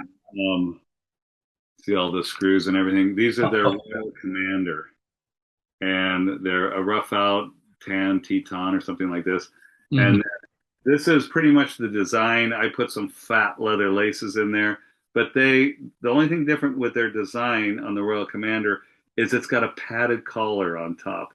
And I do not like a padded collar, and I'll tell you why, is because I've had work boots with a padded collar, and whatever the leather or whatever they use on the padded collar, because it's thinner with the pad, it tends to start going away or disintegrating before there's any other damage to the rest of the boot in a lot of cases. Now I know these high-end P&W boots probably wouldn't do that, but Yeah. I'm just padded collar. I don't need that. I don't have that kind of discomfort. And plus, these are like, I don't know, 9, 10 inches. They're going up your foot. So, but I really love the profile and the sprung toe. And Frankie helped me with the sizing.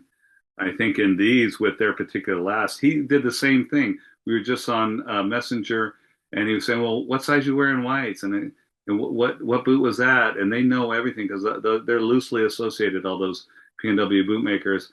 And so this is something like a 9E or something. I don't know what. It's ridiculously not my size if I were to order a pair of boots. But when I told him what I wore in the other boots, and based on his knowledge of his own boot, he sent me exactly the right thing. That's So, incredible. Wow. Yeah. And I know what you mean. Like, you're 10, 10 and a half. When I was talking to Wyatt's father, Randy, at mhm. Grantstone, he was saying, I could fit you in a 7.5 triple E. And I'm like, that sounds so low for me, but, and listening to Carl Morawski, he was saying that, yeah, him and I actually wear about the same size. He's a 9 in dress shoes. And then when he got fitted for some custom, I forget what they were, custom whites or something. They White. Yeah, they got him in like a 7 quadruple E or something like that. Something insane. Like went way down in the length but increased the width a whole bunch. And he said they're his best fitting boots. And so I could see like going down the full size or a full size and a half, and then increasing the width will lead to a more bespoke fit. Yes, I think so. Yeah, in a lot of cases, and that's kind of like what Randy taught me, because also the length does increase just a little bit as you increase in width Yeah. as well. The heel to ball will remain the same, but Mhm. the length will just increase just a little bit. And yeah, Overall. I've played around with that a little bit, and yeah, it's an effective sizing strategy for sure. Yeah. And yeah, so that makes sense that those are probably some really good fitting boots. Yeah, that's my first and only pair of Franks, and I've had a really good experience with them, and I recommend them. They're super communicative. They also have their own Facebook page now, and Frank Sr.'s wife is on there answering questions, seems like 24 hours a day. They Wow. are super customer oriented, and so I really, really recommend Frank's. And the recommendation to me came also from my friend from Germany, Jan, Okay. and he's one of those guys that loves knee-high boots. I'm still trying to pull off the 16-inch boots. I don't know if I can do it. You saw a picture of me with a funny little hat, my Chuchai Indigo newsboy cap, and my 16-inch Wescos that I just restored. Yeah. And I don't know. I got to do something else with my pants. I got to get different pants, or because once you lace up a tall pair of boots, you roll up your jeans Yeah. and all the way almost to your knee, and they're either too big up Yeah. there or they're too tight. But Mhm. then if you tuck your jeans in, then you give yourself all these folds of denim, and that can cause you pain. And Yes. so I don't know. You might see me in a pair of knickers or something. I don't know. Yeah. That would With be tall glorious. boots. I got a tall pair of whites too. I think a 16-inch. But Jan encouraged me because he said, "Why do you always just buy 6-inch boots?" He's like messaging me. I got all these friends like you, Yeah. dude. What would branch out a little bit? I'm all, yeah, you're right, man. So I'm with you. yeah, I've only recently started to play around with the taller boots, like the 8-inch, and I'm a fan. I'm a fan of 8-inch. I think that's a really good height. I'm afraid, frankly, to get into 10s, the 12s, and like you said, 16. Like I don't even know if I have a wardrobe that could accommodate a 16-inch boot. It's just they're so tall. It, Yeah, I think you're exactly right. You can go to eights, you can go up 9 or 10, and still kind of roll up your pants a couple. And then you got these guys in these groups with how big your roll, how much you cuff your pants, or it's so silly. They clown me because my cuff is so big. yeah. But it just seemed the reason I like the 8-inch boots around that height, like you're saying, is that in the construction industry, it's like grabbing you. It's grabbing your ankle and you're lacing it all the way up. And even that little, if you have the little collar, that's an area where it's not grabbing so much. But if you're leather all the way up and you're in a speed hook up here, it's like the wind can't, you're like one of those Weebelows, wobble, but you can't fall down. Those little toys we used to have back in the 70s. You feel like more sturdy. You don't get knocked over as easy. Right. That point where you would, your ankles coming out of the 6-inch boot, you're a couple inches higher. It actually strengthens your ankle. And so I hurt my ankle playing basketball in my 20s. I stepped on another gentleman's foot, popped it out of the socket and back in, and had to wear those air casts and not play basketball for 6 months or whatever. But ever since then, even in tennies or boots or whatever, even the doctor told me, get something that goes up across your ankle and it's going to help you out more. So definitely. I'm a big fan of taller boots, Yeah, definitely. I've come to really appreciate them recently as well. And you pull them off well, by the way. Like you rock them like they're any other pair of boots. That's part of what I like about your style is like you throw this stuff on and you wear it like it's anything else. A lot of guys would be like probably self-conscious with a boot that tall, but no, man, you just throw them on and rock and roll with them. I love it.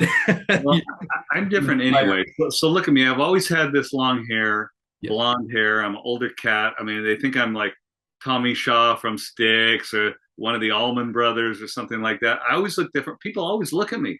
I have people walk at me, what band are you in? I'm like, no, I'm not. A lot of my friends are in bands, but not me. So I've always been different, and my personality's been different. I always feel different because I have a different perspective. I think my parents, I didn't take a few classes, but not a lot of college.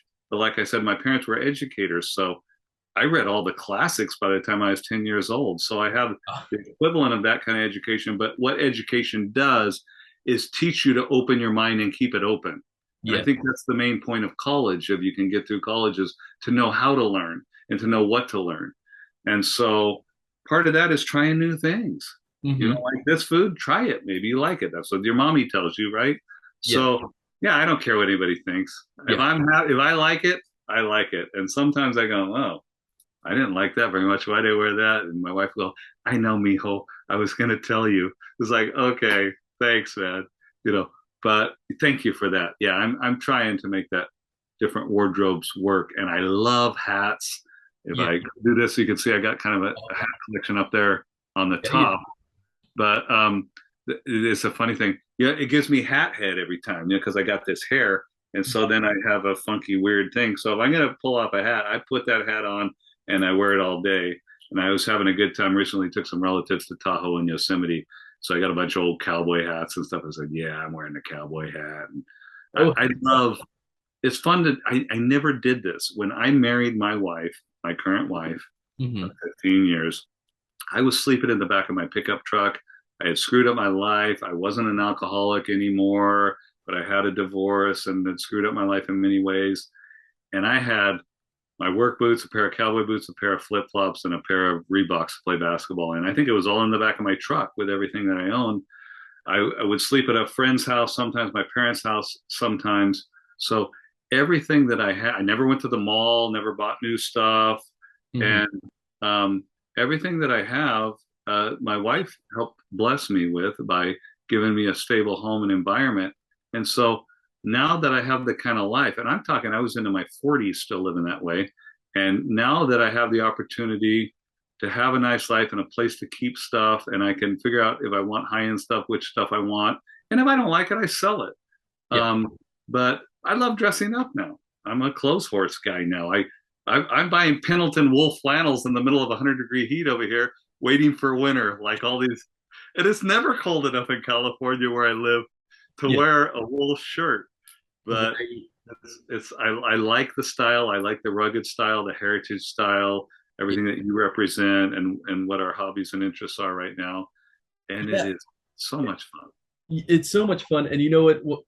By trying out and experimenting around with different garments, I think we really get in touch with a deeper part of our humanity in a lot of ways. Like you look at different regions across the world, like you're saying, a wool shirt might not make sense in your climate, but in you look at like the Outer Hebrides where they make what's that stuff called, the Harris tweed, like the tweed, that's what the English countrymen were wearing for centuries, and they hunt in that stuff.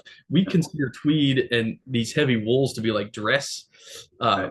I have suits made out of Keep them warm, yeah. yeah, Be it was, durable. yeah, it was a functional thing. And what's so amazing about wool is it insulates like cotton never could. Even if it's wet, it insulates you. It's incredible. And so getting to experience these different materials and you're using them in a utilitarian sense in your day-to-day lifestyle, you learn about what these materials are capable of. And we touched on leather soles earlier. I find I like if I'm standing up all day, I really like standing on a leather sole. It offers so much more support than rubber, even though it might slip a little bit more, and they do wear down. They tend to wear down quickly. For a long time, that's what guys would live their whole lives walking in leather soles because rubber wasn't invented yet. Have it, yeah. Yeah, and those leather soles, that what they're incredible for is moisture wicking. Like you sweat into the boot. Your whole foot breathes, huh? Yeah. And your foot, I didn't think of that. yeah, it's just breathing continuously throughout the day. And so from a utilitarian sense, that boot is going to last you a long time because it's not going to build up, like it's not going to allow for like microbes to grow. Between the layers. Yeah, in between the layers, because the rubber is going to trap. Nothing's going to get past the rubber. Right, exactly. True. Yeah. True. Yeah. So I think that's what's part of so great about experiencing these different materials is, and in different climates, you start to understand their properties on a deeper level, Yeah. and how in a utilitarian sense they will function the best. And so I know that if I'm standing up all day in my workshop making leather stuff, I can't stand on a day-night sole all day. I can't do it. But a thick leather sole, oh yeah, that thing offers like in biking, you could, like a bike seat, you could spend $400 or $500 on a really dense material bike seat. It's like some sort of foam, but it's super duper dense, and you could sit on that for these professional bikers, they'll sit and pedal on those things for 10 12 hours a day. They don't get fatigued because it's such a high density material, whereas if you sat on something squishy, it might feel good for 5 minutes. Yeah.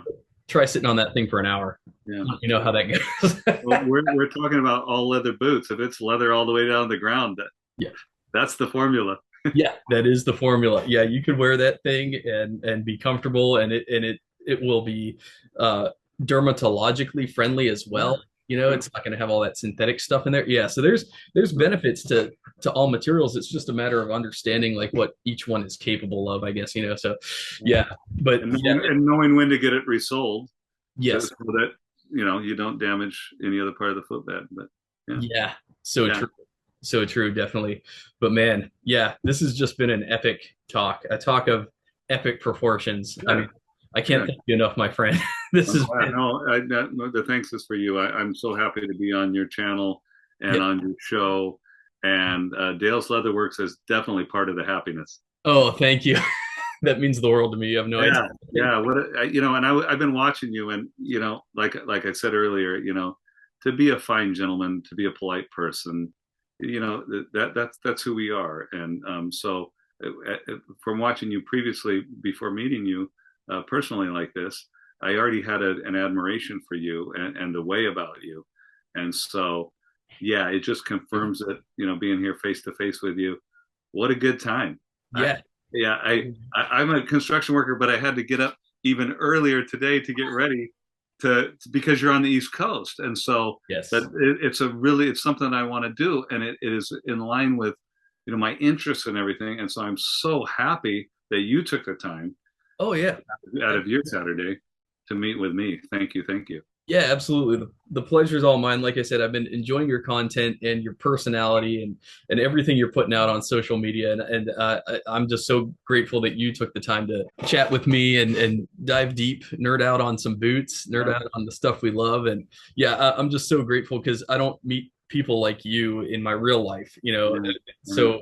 So like to meet real leather aficionados, we have to, you know, sometimes we have to do a Zoom call across Yeah, coasts to be able to link up like yes, this. what a joy. Yeah, definitely. But I had so much fun. I think we should do this again sometime. Yeah, You you'd know, let me know, brother. You'd let me yeah, know, and if you want to just tell me, what topics or whatever, and I'll just have that prepared. I just kind of made a list of some yeah, of the stuff that I knew that you were going to ask. So yeah, definitely, great, definitely. that's great. And if you have particular things you're interested in, just tell me because you know that I can talk. Yeah, exactly. And man, and you're just a wealth of knowledge. You're truly a Renaissance man in your own right. So yeah, Brother. I think your message could benefit all of us. So yeah, again, thank you so much. Happiness Carpenter on Happiness, Instagram, on YouTube. Yes, happiness. I love it. happiness, Dale. Yes, thank you. Joy and peace and love, happiness, and like I tell people, it's not how you act most of the time. It's how you react. So bad things are going to happen to all of us. Please react with love. Yes. Amen. That's beautiful. Happiness, Dale. Yes, happiness. Thank you so much again, my friend. You have a good day, and I'll be talking to you soon. Okay. Yeah, let me know whatever you need, brother. Will do. Will do. Thank you so much again. God bless you and yours. All right. God bless. Have a good one.